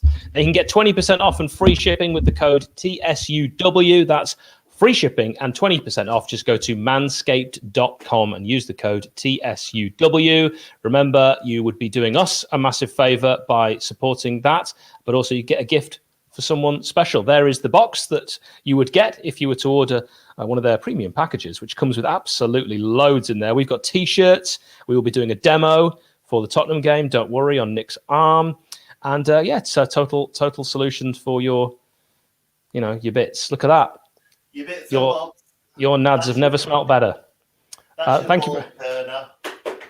That's your. Oh no, that's your ball turner. That's your ball deodorant. There you go. That's your. Thank you. Thank you, Laurie. What's it called again? Hal? It's the Lawnmower 3.0, which is an electric trimmer which lasts up to 90 minutes. I've not tried my boxes on yet, but they're the boxes. I've tried the boxes on. They are. It's a breath of fresh air down there, mate. And as you know, I like to use the JT Tingle talcum powder when I get out of the shower. That, combined with those boxers, it's like you're walking in a meadow filled with fluffy testicles. Can I just thank Maury Blades? Love watching your channel. Here's a $5. We're over our allotted charity target. The charity is Bobby in the background today, but Adriano has sent us 10 CA dollars. California dollars. Is that what that is? It's Canadian. It's Canadian, surely. Is it? So Cambodian dollars. I think it's Canadian, and that would be £5. That's one. And he says, why can I not hear you anymore, Nick? Where's your microphone, mate? Yeah. It's right here. There we go. Now we can hear you. He says, Canadian tenor, thoroughly enjoyed your Paul Pescisolido interview. Thank you very much, Adriano. Loved you on Pez. I just want to say that the Paul Pescisolido interview, it's one of our best. There are some slight glitches on it, and that's just technology nowadays. Please don't let that put you off and ruin your enjoyment of the podcast. It is without doubt one of, if not the best that we've ever done. So please do check it out on the Sheffield United Way YouTube channel and subscribe. Hit the like button. We're into the second half. We've just had kickoff. If you want to pause us or pause your stream to get level, we are bang on. Kickoff, second half. Brighton, early, on the attack, edge of the box. Shot, saved by Ramsdale. It was drilled right at him, but what a chance from Adam the Llama. And that could have easily been one apiece. Yeah, definitely. If we got that money a bit early on, I could have... I could have paid that for Bobby on stream, but we'll do it after, Bobby. We'll do it after, mate.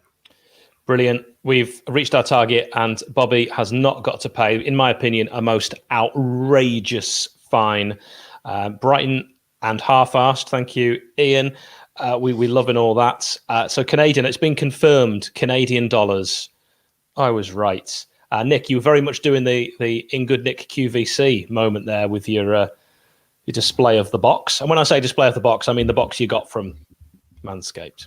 The boxes in the box. Yeah, the boxes in the box. It's all happening as it is for the industrious Ben Osborne. Lovely little turn. He gets that ball and he uses it well. We're on 46.06. If you want to keep up with us, pause your telly, pause your stream, get level. We will not jump around. We will keep level. Yes, we could give that money to Paul Pescisolido for a better internet connection. I don't know what Karen is doing to that poor man, but he's not allowed decent Wi-Fi. We're still on modem dial-up. We could actually hear it. It was just really unlucky, wasn't it? We've not had that with anyone else, I don't think. We had an issue, didn't we, with someone who's coming up, and we sorted it before it started. In my opinion, bit of goose. Oh, Goose was a nightmare. Bobby in the background and yourself, Nick, did wonderful work on the internet issues we had with Goose. But I don't want to take any praise from that. It was all Bobby, mate. He did really well, really well. Yeah, it was great editing. We're on 47. No, we're not. We're on 46.59. I don't want to lie to you. Don't lie. Don't lie. Just don't lie. I want to give a shout out to Neil as well, Neil Buttery, who says, I'd like to say, as an Arsenal fan, you both do a fantastic stream and should get a beer from the fridge now and chilled for the second half. And Nick, QVC legend. Thank you very much, Neil Buttery. We really do appreciate that. I desperately need to get some water at some point, Nick, and I've got no one in the house unless Jaden Bogle's in here to get me one. Go and get yourself some water, mate. I'll chat to peeps. I'll do it in a bit. Let's wait till there's a substitution or something. And there's a picture of JT Tingle on that touchline as the ball is you thought for a moment going to fall nicely to Rhian Brewster. He does need, and I think he's on confidence, but he does need what I'd like to see, a ball just in front of him on the edge of the box and get a shot away without a block. It would do him the world of good because we know he's got a stinging, rasping drive on him. He's got that accuracy. He just doesn't have the opportunities. As you saw from the first half, we only had one shot on target. Sorry, I just had to laugh at that. Fleck, and then I think it was Baldock, did the exact same thing within about 2 seconds. Fleck just pushed him in the back and he missed it. And then Baldock just pushed him in the back and he missed it. Love it. Love it. Bit of back pushing. I don't know what else to say. It is actually Brighton still maintaining this passing it around the back, something that they did quite a lot in the first half, almost to their detriment. And number 34 on the ball, that is Veltman. And I don't know his first name either. I've got to be honest, Nick, this Brighton team is probably what? I think it's Jan. Right. I think that this is the team I know the least about in the Premier League. Would you go along with that? Yeah, probably. Yeah, probably. They've got a lot of English players and British players, but they've also got a lot of random players from different countries. Well, players that are offered to Graham Potter, he obviously says yes to. Ooh. I'm right. Oh, it's Joel. It's not Jan. It's Joel. I got the J right. Both start with J, don't they? Just J. It's just a J. What I was going to say though, from the three, Brighton have played short corner. Rubbish. That rubbish. Took a little nick, and it's going to be another corner on this right-hand side. Good player, Trossard, the kind of player I'd love to see at Bramall Lane, but playing in red and white.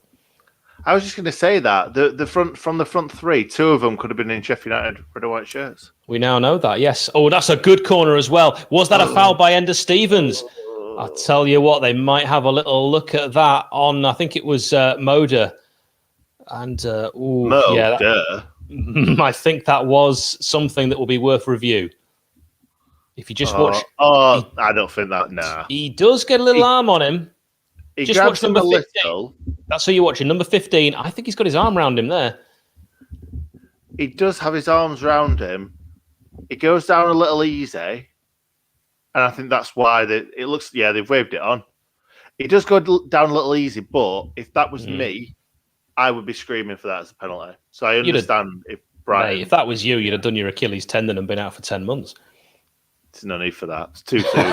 It's too soon, did he? On the ball, chance for an attack here. He's only got 2 options. Did he not play Brewster in? Brewster or the industrious Ben Osborne, who was flying down that right-hand side. Ben Osborne has been playing as a right-sided striker at times today. You love to see it. Oh, my hair's making me look like Doc from Back to the Future. What's going on? Oh, we've got it again. What's going on here? Ball crossed in, takes a little touch. Ooh.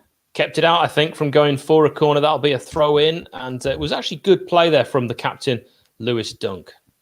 I've just thought, Sander Berger not on the bench again, is he? Hopefully we can see something from him for the Spurs game. Do you? I don't know. I'd quite like Sander Berger to stay out of the team this season so that no other sides know that he's fit and we'll have him for next season. Yeah, but he might play really poorly because he's unfit. And then they're about to be like, we don't want him. He looks rubbish. Well, then I don't want him to play. It don't matter to us, mate. It don't matter to us at all. You know what? I still want to win games. I still want to try and finish 19th. You get more money for that. We're going to need that, particularly if we don't go up next season. I do think we will, but those parachute payments are absolutely crucial. The higher up you finish, the more money you get. So we might as well try and get as much as we can. And I don't want to break Derby's record of losing. They lost 29 games. If we lose 4 of the next 6, we'll lose 30. We could easily do that. Don't want that. God, yeah. Speaking of, oh God, I want you to say the name of our latest financial donor. £4.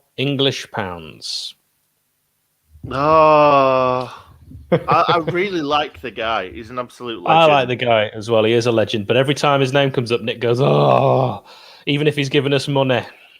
No, I only say that because I can't say his name. I know. Is it an L? Is it an I? I think somebody said I. Was it Adam that said I? Ixke 2.0. And I think he said it was nowhere near that. He did say it was nowhere near that. Watching you trying to say his name is like watching a man have a stroke. Who watches a man trying to have a stroke? You're right. I would call the authorities instantly Yeah. and do my very best in that situation. But thank you very much, Lucky 2.0, for English pounds. Very much gratefully received. Bobby's delighted. Thank you. Thank you, mate. Really, really appreciate that. Obviously. If you're wondering why Graham Potter has a shiner, he fell down some steps at a beach whilst interrailing. Oh, it's a great save. Not a Rams fail, nor a Rams flail. A good shot from Neil Morpie just on the edge of the box. And Aaron Ramsdale, who's had the second most saves in the Premier League, getting good, strong hands to it. Not August hands, Nick. Good, strong hands. Still don't know what that means. August hands are an expression for when you start the season, you're not quite as on it. Okay. So why? Why? You might more likely make a mistake. That. You're more likely to make a mistake in August because you've only had pre-season. In August. Okay. So, okay. Yes. August hands. August hands. I like it. I like it. We'll remember that for next time. All right. What about end of the season hands? Is that a thing? I don't think it works as well. I like putting an arbitrary month in before that. You can put a month in there. Okay. May hands doesn't sound as good. What about may play? When a team's on the beach already, may play. Yes, absolutely. Right, Didsy, on the left-hand side, 54-11. If you want to try and keep up with us, he has got options. Does actually decide to go backwards on that occasion. Not too many options forward now. It's all about, because he was facing backwards. I was trying to say play the way you're facing, but Didsy's got so many players on him that's very, very, very difficult. Yeah, I'm definitely one of these people that likes to see players not turn into trouble. If you're struggling, play the way you're facing. Don't do anything daft. Yeah, this is the chance for Brighton and Hove Albion. It is Neil Mopai on his right foot, his strongest foot as well, and it takes a really good deflection. I thought that could have gone anywhere, but it goes out for another corner. Brighton really racking up the corners. Yeah, they've got some big defenders coming forward too, haven't they? Yeah, absolutely. They've got three big men at the back who can all cause damage. It's been a good game, though. We did speculate we might have to throw something stupid in to keep things lively. We haven't needed to do that. It's been a good game. Right-hand side, corner for Brighton, 55-10, if you want to try and keep up with us. It's going to be crossed into that near post this time. Didsy's the one who gets, I think, a shoulder to that, Nick. I don't know. I thought it was his big, bald, shiny head. But it's good that he's got his head on it. It doesn't matter where it goes. Just get it away. Just get it away. We're poor at the Amex as well from corners. And that's where we could have lost the game that we eventually got something from. So hopefully we're not going to concede from a corner. Another corner, right-hand side. Again, this one's the best one they've taken so far. Oh, who's there? Ben Osborne has got something on it, but it's got shot in. It's in the back of the net. And we mentioned the big Ben at the back, but it's number 15, Moda, who I think with Ben Osborne has got the final touch on 56, and he's put Brighton level. What? Bizarre. Was that Ben Osborne? It looked to me like Ben was about to clear this. Now, is he offside, Moda? I think he might be. Yeah, he's offside. He's offside. I think he's offside. He comes back from an offside position. We might be about to get a reprieve here, Blades. He does get a good foot on it, though. And it's not Ben. It's not Ben Osborne. It's not Ben Osborne. I thought Ben was about to clear this with his Benny left foot. And wait a second. Where did he head it? Did he head it forward or did he head it back? Good question. If he headed it back, then that's not offside. Yeah, you're right. I need to see that one more time because I was purely looking at where Modair was and when he came back from, not at the header. And I think they're going to have to look at this. Oh, what's he doing? Offside. He said it's offside, surely. Offside. He said it's offside. Yeah. And it was offside. Modair did come from an offside position. No goal. Offside. And that was absolutely horrendous. I hated every second of that. That was commentator's curse because I just said, hopefully we don't. Did it go forward? I don't know if that went forward, It didn't go forward, did it? It kind of went up. But Modair, regardless, comes from an offside position. No, but if it's not gone forward... Yeah, but he's standing in an offside position. It could be argued as well, right in front of the goal, being offside, off-putting for the keeper. It's disallowed. You know, You no don't, one knows. You don't normally see somebody pass the ball, a player being in front of the play and a player pass the ball backwards. It's almost as bizarre as a set of circumstances that happened when we scored against Villa and Hawkeye couldn't see it. A set of circumstances that happened against Villa that happened pretty much every game. But on this occasion, it was actually something quite rare. That one, I think he was offside. You know, I genuinely don't know. He was obviously in an offside position. Surely So, it's only yeah. like if you're, level with the player and you cross it. Oh, here's a chance for Brighton. Ball swung in. Header just goes wide. So you know what I mean? If like the two players are running on goal and you pass it to him level, even if he's slightly further forward, then it'll be onside. But this occasion, it was a mix of lots of people in the box. Level is onside, isn't it? So the receiver behind the passer. It's weird, isn't it? It's just a weird thing to be commenting on. I had to do a bit of refereeing course a little while ago, and I did referee briefly a bit of youth football, and I found the whole thing, and I did the linesman stuff when I was at uni. I found the whole thing so difficult. I would hate, and I don't know why anyone wants the unenviable and thankless task of being an official in football. You look like a referee. I look like everyone, mate. Just add it to the list. I look like Ralph Little. I look like David Guest. I look like Adam Sandler. I look like Gary Neville. I look like Simon Bird.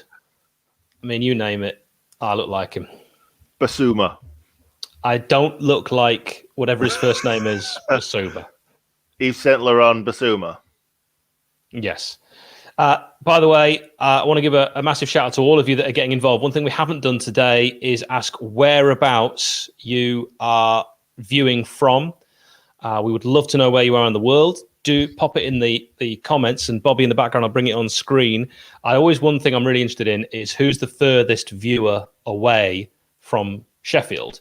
And a little reminder that 458 miles is the round trip distance that Brighton have had to make for this game. 458 miles. Yeah, these days though, they stay up in a hotel, don't they, and train before and stuff like that. So they won't be feeling these effects. These days, before the invention of the aeroplane. Here's a chance for Brighton on the edge of the box. Oh, it's a heavy touch, but actually, I think that might have been a little nick from the industrious Ben Osborne. Aberdeenshire, tricky Rick. I love it. The Granite City. Ken, what I mean? We've got Joachim, who's in Sweden. Oh, we've got EKG throwing Toronto into the mix. Get your Timbits, buddy. We've got Adriano, who's in Quebec. Bon maman. That is French for good bosoms. Mom. Right. We've got, the Netherlands. Jorn Smit. Well, a Jorn Smit to you too. Simon Sultana. I'm a referee in Central Valley, California. The great thing is there, no one knows the rules, so you can get away with absolutely anything. Nigel Throne of Grace is in Whiz Beach. Where on earth is that? That is in America, I reckon. Is it? Mark Peters is viewing from Harrogate. I got married in Harrogate. So did my wife, bizarrely. Bangladesh. Fantastic. Although you're a West Ham fan, so less fantastic. Yeah. And we got Ohio for Robert. And I've remembered that I forgot to give Robert the details for how to join at half time. Oh, I was going to mention that. Well, you did. Robert went in. Yeah, I was going to, but I didn't. I'll do it for full time, Robert. We'll get you a full time, buddy. Oh, he's there. He's got it. Come on, Dids. Find that pass, mate. Find that pass.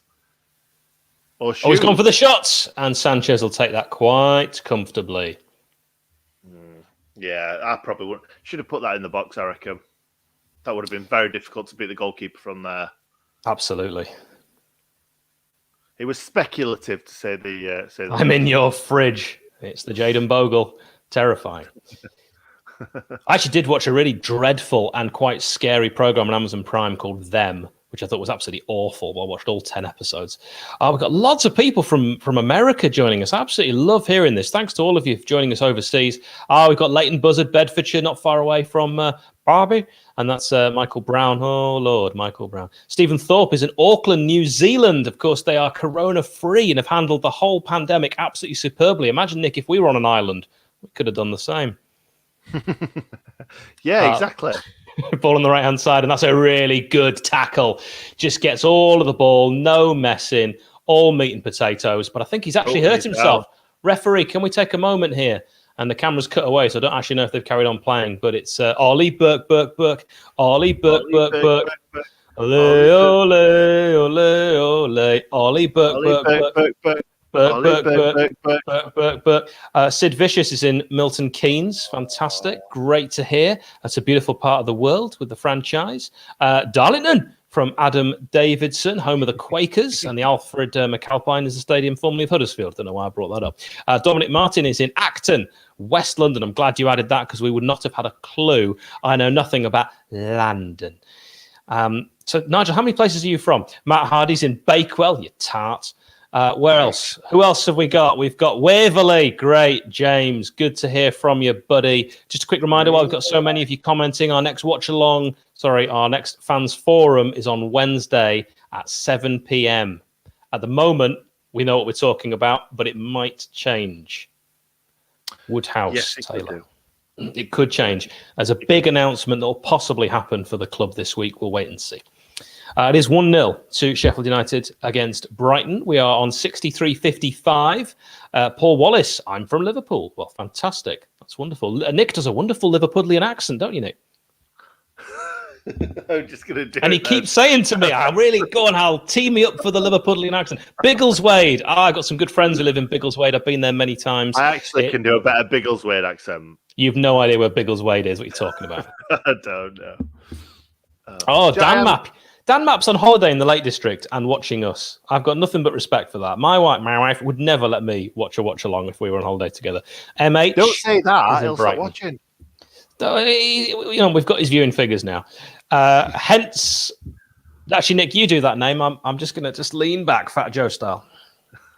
Hence Chizenga. Perfect. Scottish. Is he good? I was going to say, steady on. From Zambia, Sheffield 1, Brighton 2. Well, unfortunately, Sheffield aren't playing in this game, so we'll never know if that prediction would have come true. Sheffield FC, a non-league side, which, Nick, you played for, didn't you? I did play for them back in the day when I was less overweight and actually half decent at football. Scott's from Burton upon Trent. Beautiful part of the world. Wonderful training facilities there. James Reed, I'm very sorry you are from Grimsby.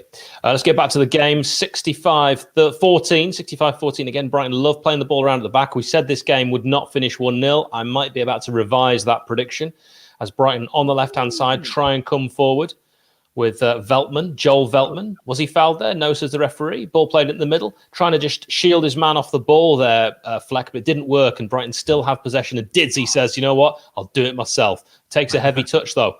Loses out. And it's going to fall to Moda, back to Basuma, who's very much alive and awake. And Wilfred Basuma gets a shot away, and it's wide on 66. Aaron Ramsdale watched that as it went just wide of his far post. Good play. Imagine that? Basuma is live and awake, and the ball is in the bottom corner.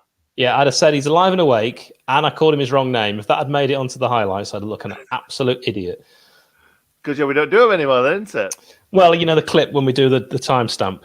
Yeah, I know. Let's be honest. People just watch the goals. They do. Goals. Oh, James says he's bought five copies of my book. Christ. What? It's called All Hollow, and it's available on Amazon as a paperback, as Audible, with an interview with myself on the end of that. And you can get it what's that?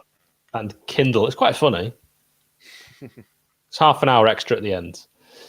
Ball played forward. Ollie Burke on the chase. He's got the pace, but he's sometimes like a speedboat without a steering wheel. That is correct. And you know what? We missed it when he came off Ryan Brewster. It looked gutted. He did look like he picked a knock up, but he did look gutted that he was coming. He looked over like, I don't want to come off, but I am injured. So, yeah, fair play to him. He's done all right. I want him to score that goal, though. He's done well today. Who else do you think has played well so far as we approach the 70th minute mark, Nick? Because I'm asking that really because I'm doing the ratings on Fans React. Obviously, Didsey. It's been a part of pretty much everything when we've come forward. The industrious Ben Osborne has been everywhere, as he always is. But I think he's just lacked that little bit of quality. I don't think we've particularly played well at the back. I think they've opened us up a couple of times too. I don't think we've particularly played well in a lot of places. Didsey take it on the chest. Oh, the industrious Ben Osborne winning a corner. I do look like David Baddiel. That's another one. Let's add that to the canon. All hollow, aren't we? Very good, James. Thank you very much. Really appreciate your support. Got 500 copies in the garage, and they're going to have to be pulped, mate. So please buy it. I'm bouncing back. You are. Yeah, other than those, I'm not too sure. We've played well in all, passed the ball around quite well.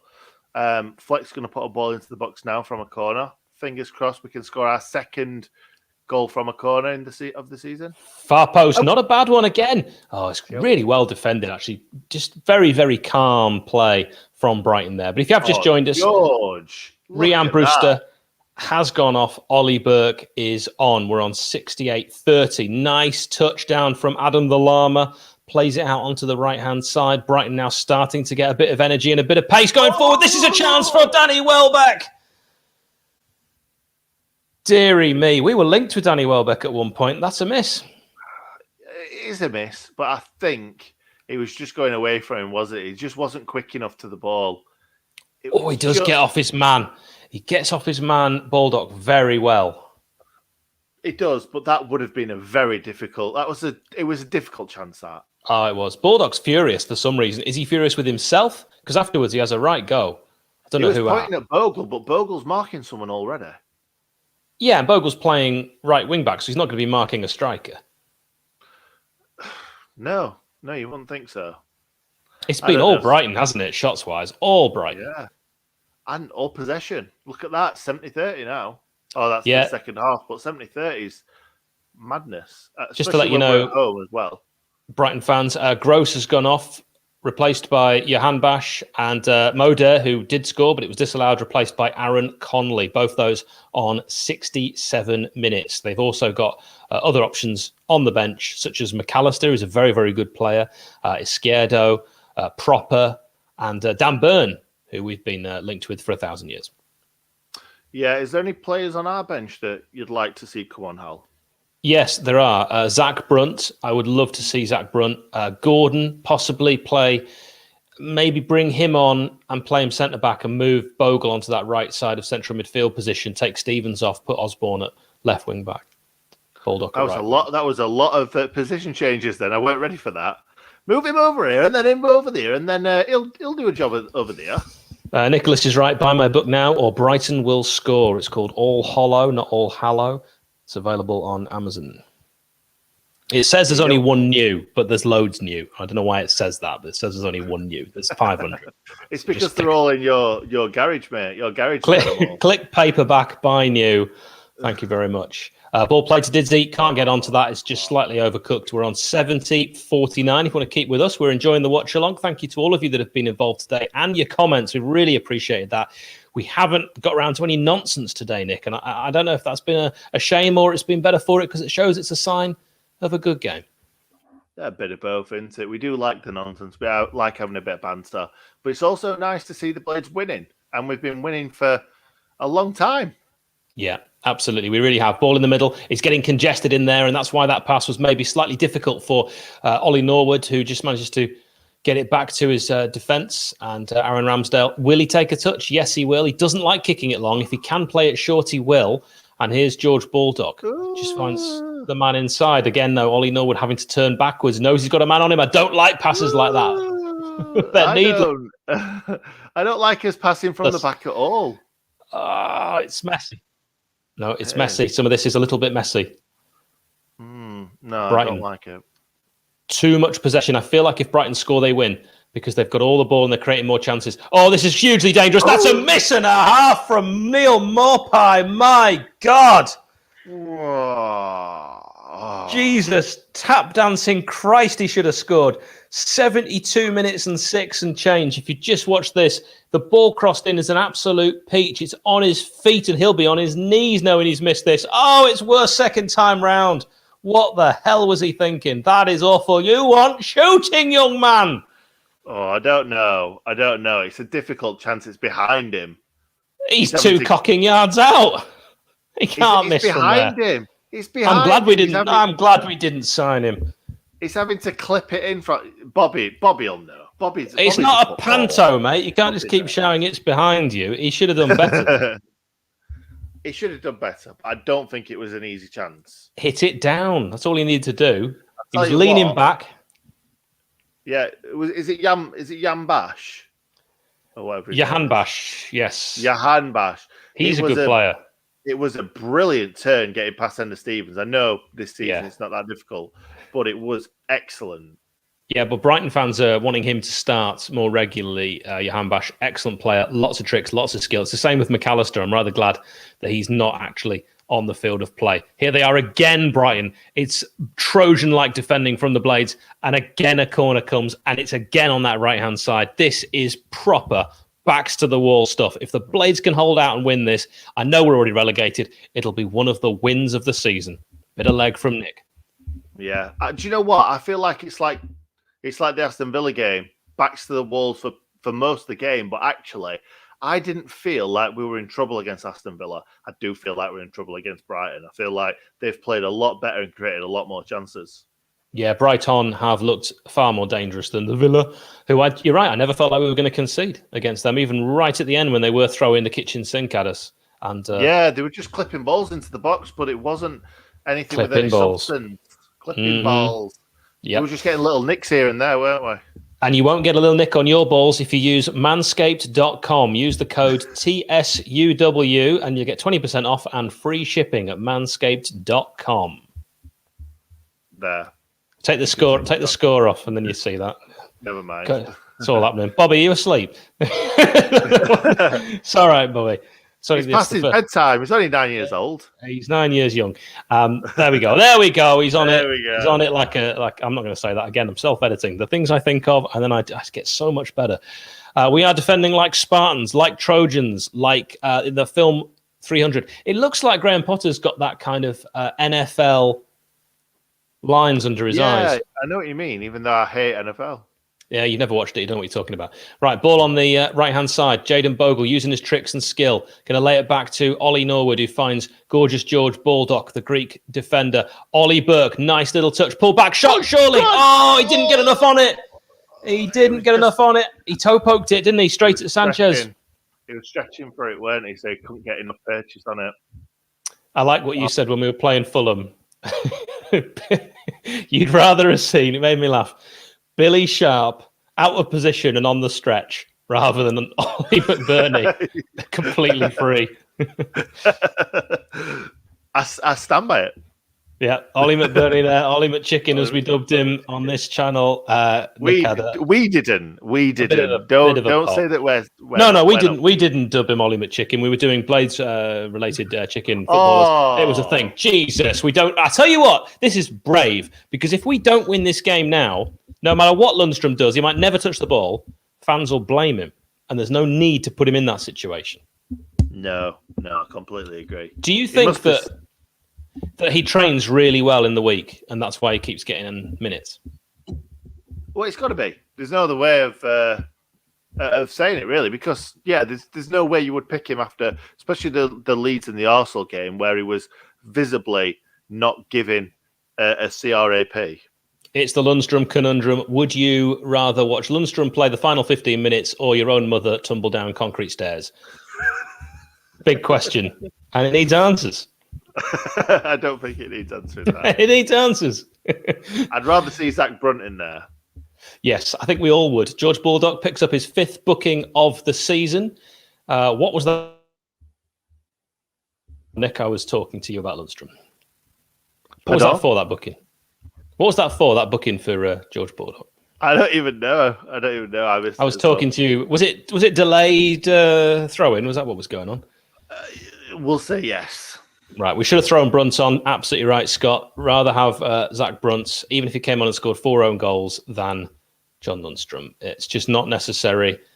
Some people call him John Lund's scum, and I've got to be honest, it's taken quite a long time for people to come up with that nickname. I don't like it. We shouldn't use it. So why did you bring it up then? John Fraudstrom, says Sam. I think we've got to remember. Now. We've got to remember with Lundstrom, we don't know why he's playing like this. And there's a part of me in the back of my mind that's got the whole Dean Hammond thing going again. And I just want to be very careful when we have him on our channel in 15 years. If we hear that he was going through some very difficult times, I don't want to be publicly slating the man. No, I completely agree. I've been thinking the same things. So, yeah, I love that. Ian says Nick's doing a cami there. So has he been sent off? Has he, Jeff?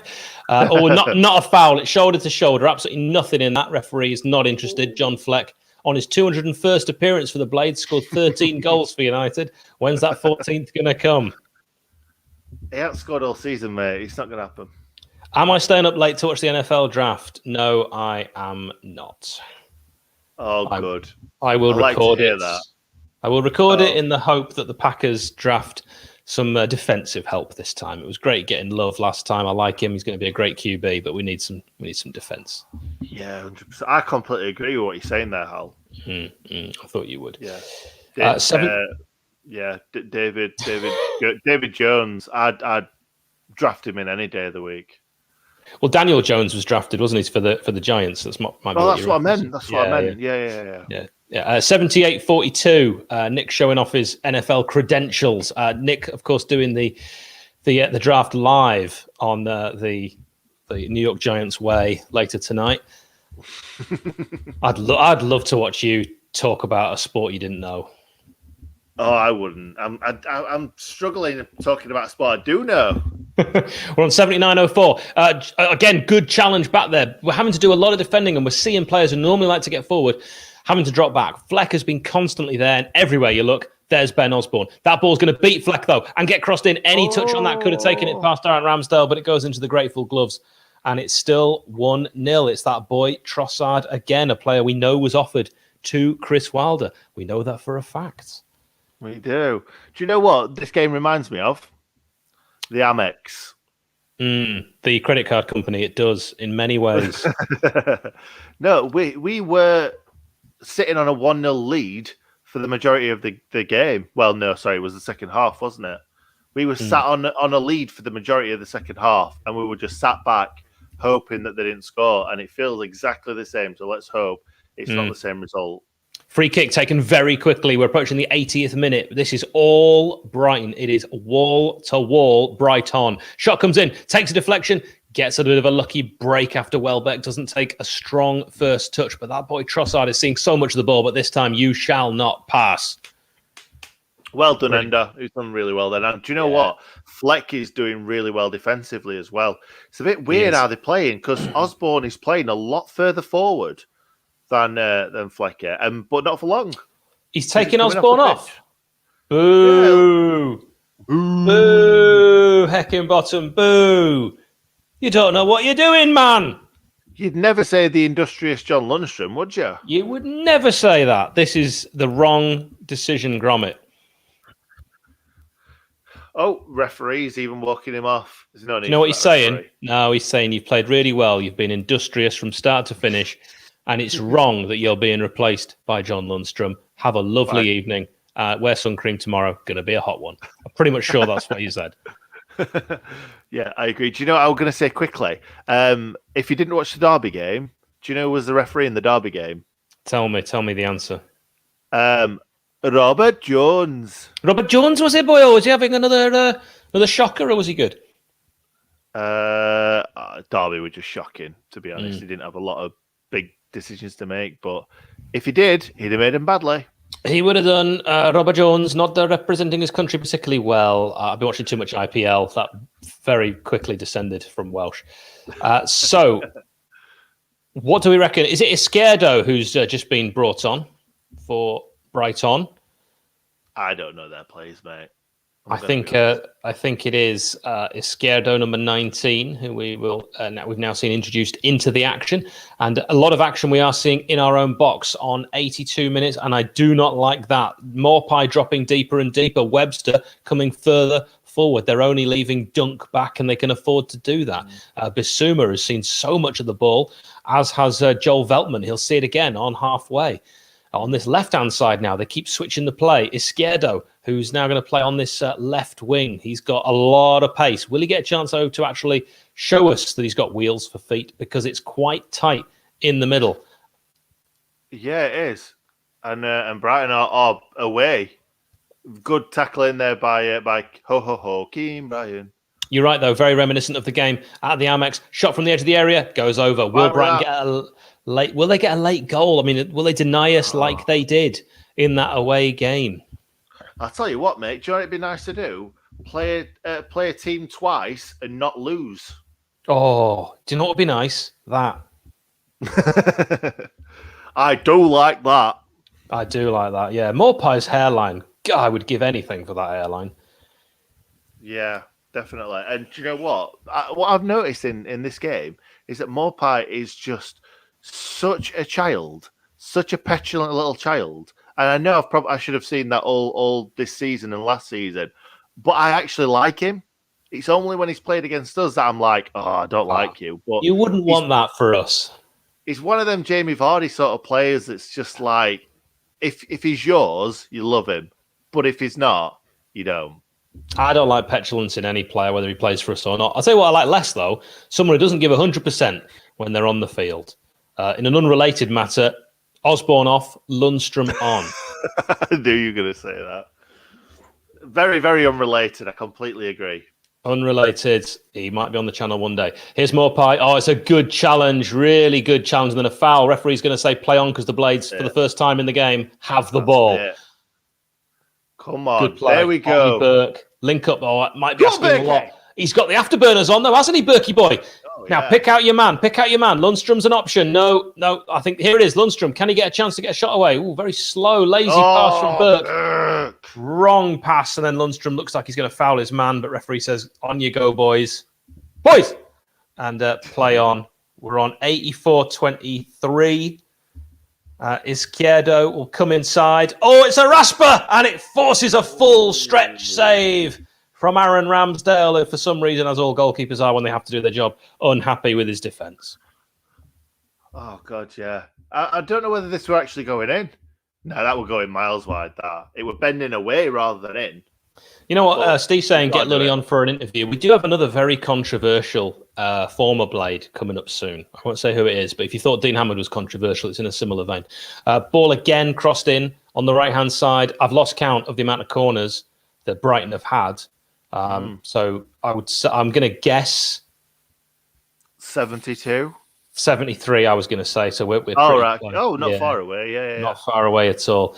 Unlike geographically, 458 miles between Brighton and Sheffield as a round trip. Let me just say one thing. Do you know what we haven't done a lot today? Patak! Oh, we've really left the Patak out. Yeah, that came from a video we did on the channel where we were reviewing all of Chris Wilder's signings apart from Richard Stearman. So if you do want to watch that video, check it out. It's a brilliant video. If you've got a spare 1 hour, 37 minutes, I think you'll really enjoy it because I say Patak instead of attack by mistake. Nick, being the lovely friend that he is, does not let it go. And it became a thing. So but you're glad I didn't let it go, aren't you? No. You can always take the mick out of me. Yeah. And we wouldn't have got the attack from it. Yeah, Abdul, don't say there's been a goal when there hasn't. We're not in a delay. It is Sheffield United 1, Brighton 0, 86-10. It is all Brighton. And when United are again on the attack, we'll use that again. But really, it's been defending like Trojans again. It's been very, very similar to Abdul. How far behind are you? I know I say you can pause us, but are you... You're on the 50th minute, mate. I mean, fair enough if you are. When you get to this point, you wait. You get a close-up of Trossard jogging. and Keane Bryan doing his lace. Ho, ho, ho. Keane Bryan. Almost in unison. Wait till we're at a game together. I felt like that was in unison, are we not? Well, it wasn't for me. Maybe it was in viewer land. Who knows? Have you said poppity ping today? I haven't said poppity ping. That is the Welsh for microwave. And it's a good way of making sure you know who's going to speak. So, Nick, when it's your turn to speak, you say poppity ping and I will stop speaking. You'd be saying that quite a lot, though, wouldn't you? I talk a lot. Yeah, you do. That's true. Can't get a word in edgeways sometimes. Oh well. Do you know Remember what when I've got? those people said we were like a married couple? We definitely are. Do you know what I've got in front of me, by the way? I do. It's your legs without anything on. Oh, it's a cream egg. He's only gone and got a cream egg. We've not had many cream eggs. We've not been able to buy many cream eggs today, have we? No, and that's on you, viewer. So if you do want to join us on Streamlabs, Nick will explain how that works. Oh, here we go again, making me put the link up. Right, here we go. I'll pop it in the stream right now. I'll pop it in the comments, because what you can do instead of giving us money on YouTube, where they take most of it off us, it's probably about a 60, 70% to YouTube. What you can do, you can donate through Streamlabs, and that will probably get 85% of it to us. So I like that. That's better than 40%. Absolutely. We give up all our own time to do this channel. Here is, on the 89th minute, a free kick to Brighton, taken and going to drop on the edge of the area to Danny Welbeck on his right foot, looking for options. He's got so many men forward. It almost looks like there's more Brighton players than Blades players. We've got everyone bar... No, I think we've got everyone back, actually. We've got all 11. I just quickly counted, and that's a terrible cross, and we'll take them all day. Yeah, we will. Keane Bryan got himself in a great position there. He just couldn't get past him because he was just ready for anything that they were going to throw at him. But he wanted to get on his right foot and get a cross in. Keane Bryan was not letting him do that. The only thing that he could do is put it over that bar. And over that bar it goes. Wonderful hairline there of Johan Batch. Wonderful hairline on Neil Maupay. It's a really good crop of hair that this Brighton and Hove Albion team have arrived in Sheffield with. By the way, Nick has put the Streamlabs link if you'd like to donate via that way. I promise you now, all the money that you give us through there does not go to a single charity and will go straight to us. That is my solemn promise to you, and that's something we will maintain. Yeah, we're definitely not charitable people, are we? Charity starts at home, mate, and we're both at home. We are, exactly. And we're going to stay here until the end of the season. Oh, maybe not. Maybe not. We haven't said anything about that, have we? Oh, ball over the top. Is it going to fall here? Chance to get it cleared. There is a ballot page, you might have noticed, on the Sheffield United website. Looking, it's not live yet, but it's live, if you know what I mean. There's nothing on it. But a ballot page potentially for tickets, I would guess, for the last game of the season, which is Burnley. Maybe. That's not a Burnley fun at the one. line. It's not a fun one to go to, is it? But who cares? It's a game. I'll put my name in that ballot. I'm sure you will as well. And I expect if I get a ticket to get plenty of grief. I don't care. I think everyone's just got to take it, haven't they? Take what you can get. If you're lucky enough, take what you can get. Give it Ender. That's it. Come on, Ollie Berg. We're on the attack. We're on the attack. We're on the attack. Oh. And he's not really done much there. When was the last time Ollie Burke played well for us? Man United at home, maybe? Man United away. He just hit a terrible shot that took a deflection. I thought he played all right. Well, I thought he played all right in that game. We're getting a sideline view of JT Hammer and Hecky Bum. We're on 4 minutes of added time. We're into 90-49. If you're trying to keep up with us, it is the Blades 1, Brighton 0. A late equaliser for Brighton would be, for me, absolutely gutting. And you could argue they've deserved it, but we need a bit of luck. In this season, we need a bit of luck. Yeah, we do. And ball crossed in, headed, but not headed cleanly. Terrible jump from Lundstrom, who just sort of looked like he was scared of a football there. Yeah, he's poor that, weren't he? He just kind of there was nothing there, nothing in that jump there. No kind of conviction. No conviction. No, I'm gonna take this by the scruff of the neck and get rid of it. Sorry, I should have said poppity ping. Yeah, he's done all right there with that first takedown. Lays it back, and he can get a clearance, which was actually looking for Ollie Burke. But Berkey, for some reason, allowed Veltman to get in front of him. And if Veltman hadn't won that, Burke on the turn would have had quite a good run there on that right-hand side. Yeah, it would have done. And like you say, he's not played well for a long old time. He's not played well for a while. We've got that ball out to Izquierdo on his right foot. He's already had a shot from there before. Likes using his right, even though he's playing on the left. Bissouma being busy today. Trossard will cross it in. Any touch here. And it does get a touch, but not a good one. And Ramsdale will push that out for corner number 75 for Brighton. 77. 77. All on that right-hand side, it seems, and they have not yet... Actually, I'm not going to say that. They actually scored from one of them, actually. Moder scored. If you are just joining us, it was disallowed because he came from an offside position. I don't know a great deal about Moder. Oh, there's a goalkeeper up, though. A goalkeeper up. Sanchez is up, and it's Sanchez who gets it. Isquierdo. He'll try and pop it back in. Poppity ping. That's it, Rammers. Come on, sunshine. Is he gonna have a cheeky smile here? He might have a cheeky. By the way, Moder is Polish. I don't know if he's Polish or if he's like properly Polish. That was very good. Dominic saying, "Are we happy with Sheffield United's new manager?" Hecky bum. Are you on about? I mean, are you suggesting that Nick and I have inside knowledge and we know who the new manager is? Is that what you're suggesting? Because you could be right. No, I'm joking. Because you could be right. Anything. We don't know anything. If you're suggesting that we've got friends in extremely high places, that's just ridiculous. Ridiculous. If you think there's people that watch this channel that are actually in charge of Sheffield United and who contact us, you're reading comics. Reading comics. Isquierdo, we're into the 94th minute. Are we scared of him? Yes, we are. And that ball in, headed away. It's Trojan-like defending.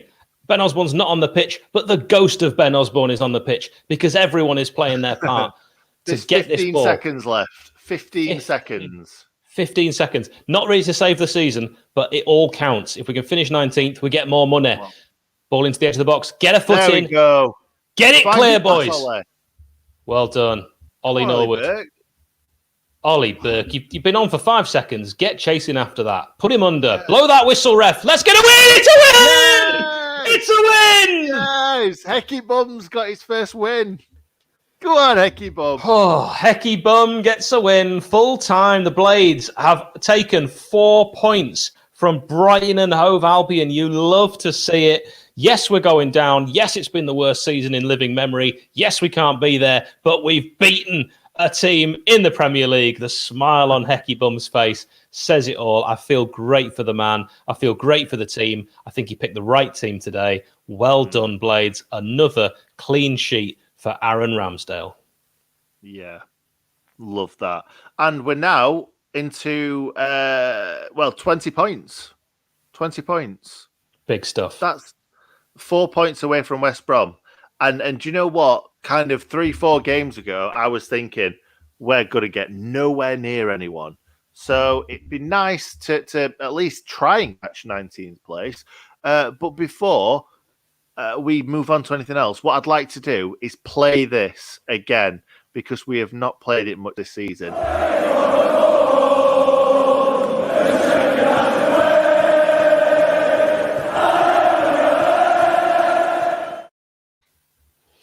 I just want to again. I love that. I just want to say we've now won the most games in the bottom three. What? We've won the most games in the bottom three. We've won 6 games, which is more than West Brom, and it's more than Fulham. We will have won. This is a win, wasn't it? So that'd be 6, wouldn't it? That'd be 6 wins. This was a win. Right, this was a win. This was definitely a win, and this is definitely a man from Ohio. Roberts. Yes. Great win.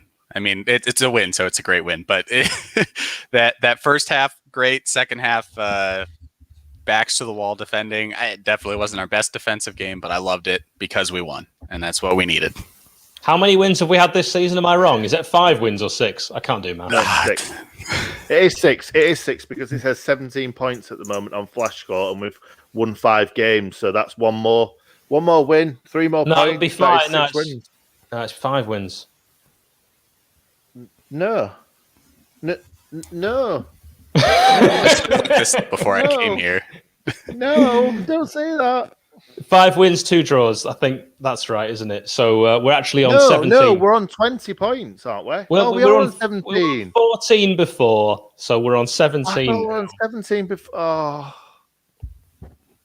Right. We've got 5 wins. We're level with the most wins in the bottom 3. Nick got me overexcited with his talk of 20 points. Quick maths.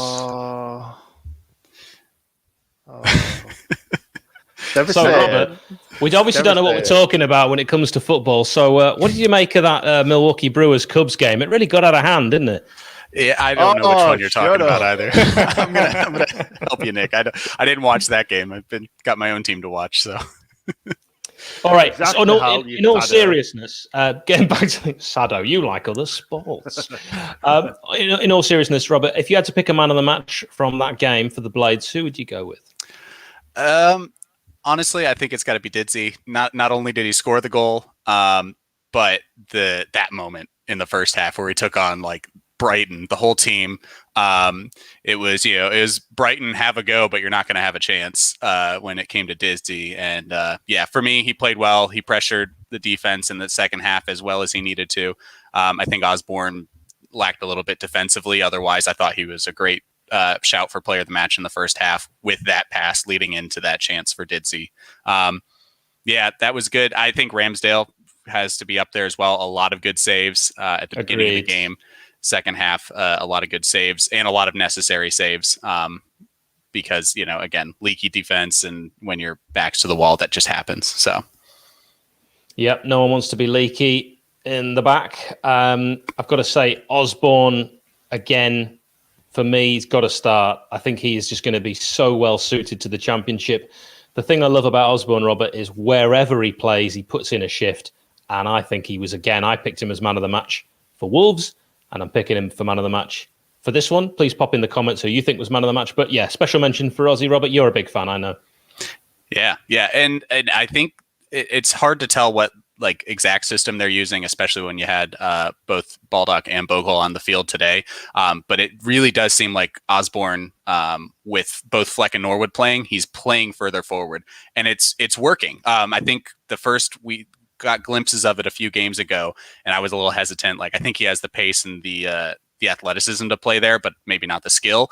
I mean, he showed us skill with that pass today. He was the outlet in that attacking midfield role. Beautiful cross into the box that led to the goal. So I think Osborne is showing that he can play in a Duffy role, if I want to get that out there. I mean, it's a sacred role, but he's getting close to that position so far. It's a weird position that he's playing, though, isn't it? He's kind of all over the place. He's just running his socks off, and like you said, I don't think he does have that quality sometimes, but yeah, it pops up here and there, and he does create chances. And today, it was a bit of a sloppy goal, but it went in the back of the net. We created it, and it landed to Didsey, and he managed to put it away. So Osborne, you can't really ever. It's like George Baldock, Osborne, those sorts of players. I would never, ever, ever say a bad word about them because they are just giving everything for the cause. And there's not too many of them players that have been playing for us this season. Oh, bless you, by the way. Blade Runner, great line. I might use that on Fans React. Check that out tomorrow when it's released. Ashley, man of the match, Nick and Hal for commentary. That's very kind. NBA EPL says Brighton should be relegated for that. I think actually losing to Sheffield United, you should be instantly relegated this season, and we should stay up. And we also, Nick, quite right, we should be awarded 6 points for that, if only for that incredible mesmeric skill from David McGoldrick, which we never saw again. Which we didn't get a replay of. I was about to say that was for me, and I don't think I'm going overboard here, Robert, the highlight of the season. Yeah, I mean, throw it up there. That and maybe like the win at Manchester United. But there's no particular highlight that I'd pick from that game. I'd just say game of the season, and then Didsey like play of the season, taking on, like I said, that whole half of the field and coming out on top. So yeah, because before that it was like when Lundstrom got sent off because he was off the field for ages. But you're struggling. It's just take your pick, isn't it? Yeah, difficult stuff. Serious question for you, Robert. After this whole pandemic is over and we can all travel again, have you got aspirations to come over and watch games at Bramall Lane? I certainly do. Great. Whether the job and timing and everything works out in the near future or the far future, that's certainly on my bucket list. I have not been to England at all. Haven't even stepped foot on the little island, as you mentioned earlier. So I would like to do that. I would like to get to Sheffield, get to Bramall Lane, see a proper football match live, hang out with you guys. When that happens, we'll see. But fingers crossed, it'll be sooner rather than later. Well, I'm tremendous fun. And another question for you, because you are an American, we heard about the Americanization. That was definitely one of the ideas with the Super League, is it was going to become kind of an Americanized way of sport. Now, you know, I love American sport. And actually, I was in favor of the Super League because, one, I like anarchy. Two, I don't care about any of the Big Six, and I wanted them to be kicked out of the Premier League. And I think it would give a real shake-up to the league. And when we get promoted again next season, it would actually give us a chance to compete in a league where we'd one day have a chance of winning, and the money would be spread out more equally amongst us lot. So I wouldn't really care. I wouldn't watch the Super League. I'd just have ignored them. It'd also give me moral high ground over my nephew who wants to support Man United. And I'd have said, well, they're evil and awful. So it didn't happen. So I was a bit annoyed about that. And we probably could have stayed up this season. All good things. But Robert, from America, what was the kind of thoughts there and your own personal thoughts? Yeah. So, ironically, there wasn't a lot of coverage in the U.S. We've had some social justice issues going on, and there was a big social justice win that happened literally hours from the ESL announcement. So my Twitter feed was split in two. It was soccer or that. And so I don't really know the American perspective other than my own and a few other fans. And honestly, while a lot of folks were saying it was Americanizing soccer or football, the American sports model actually, I think, does a better job of spreading, opportunities than what this ESL would have done, because that was just take the best teams and put them together. In American sports, if you don't do well, you have a draft where you get the next crop of players and you have a better chance of getting a better player when they come in. And so it's slightly different than picking the best talent when they're 5 and having them until, they premiere and make their debut when they're 16. And then just taking all those clubs and putting them aside. So I definitely wasn't a fan of the ESL. I would have been a fan of some sort of punishment for the Big Six and us staying up. But like you said, that's a far-fetched dream. We could never just go down, can we? There always has to be that glimmer of hope. When I was younger, that 93, 94 relegated against Chelsea, and I remember on the radio they said, Sheffield United are safe. Well, that was it. That's all I needed to hear. Well, we weren't. We went down. And then against, obviously, 06-07, West Ham cheated, signing Tevez and Mascherano. And I thought there was a court case we might get reinstated. There was that glimmer of hope. And then this time with the Super League, there was that glimmer of hope. Can Sheffield United just get relegated? Like a normal team, just get relegated and stop giving me false hope, because it crushes my spirit. Yep. Yeah, I don't feel like we ever had any hope, in all honesty. And really, how badly we played this season, I don't think we deserve to stay up. I wouldn't have liked us to have stayed up on those grounds, looking at what we've had to look at every single week. Not for me. No, I agree. We've been awful. Last season, I thought we were very unlucky with a number of VAR decisions. This season, I think we've actually just been bad.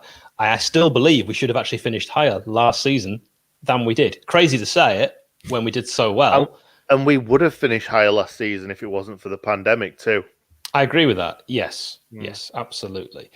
Thank you. Adrian says, I'm almost as funny as Hal, proving the world is blowing in the right direction, and I'm facing downhill. I love Adrian and anything he says. He's also written a book. He doesn't bang on about it quite as much as me. That's probably because he sold out, and I've got 500 in the fridge. In the 500 in the garage. That's why the wife's so furious we can't put the chicken in. Nick, anything you want to close with or finish with, or anything you want to throw at Robert? I'm more than happy with closing, because I've got to do a match reaction in a second. It's 10 o'clock at night and I'm tired and I want to go to bed. Absolutely. I'm sick of these 8 p.m. kickoffs, these 7:30 kickoffs, 7:15, 8:15 I think we've had as well. I don't like them. I want to start at 3 and I want to be done by at least 5 o'clock. And then I can have the rest of my night to myself. And most of these games we've lost. So I'm going to bed. Either I can't sleep because I'm constantly thinking about how crap we've been, or I am just annoyed. I'm just really, really annoyed, go to bed. So it's actually nice to see us win a game, even though, we weren't probably weren't the better team. Nice to see us win a game and go to bed feeling quite happy, even though we are rock bottom still. Agreed. Thank you, Internet, for joining us. Do smash. Haven't yet. Subscribe on mission to 13K. What did you just say? Thank you, Internet. Did you just say that? Thank you, Internet. Do please smash a like. Don't forget to subscribe. We're on a mission to 13k. You'll see Robert's face on the Fans React tomorrow, 7 p.m. And you will see Nick's face again with a reaction to this game. And then he can go to sleep. I'm off to take some books out of the fridge. Thank you very much for watching. And we will be back for the next watch along.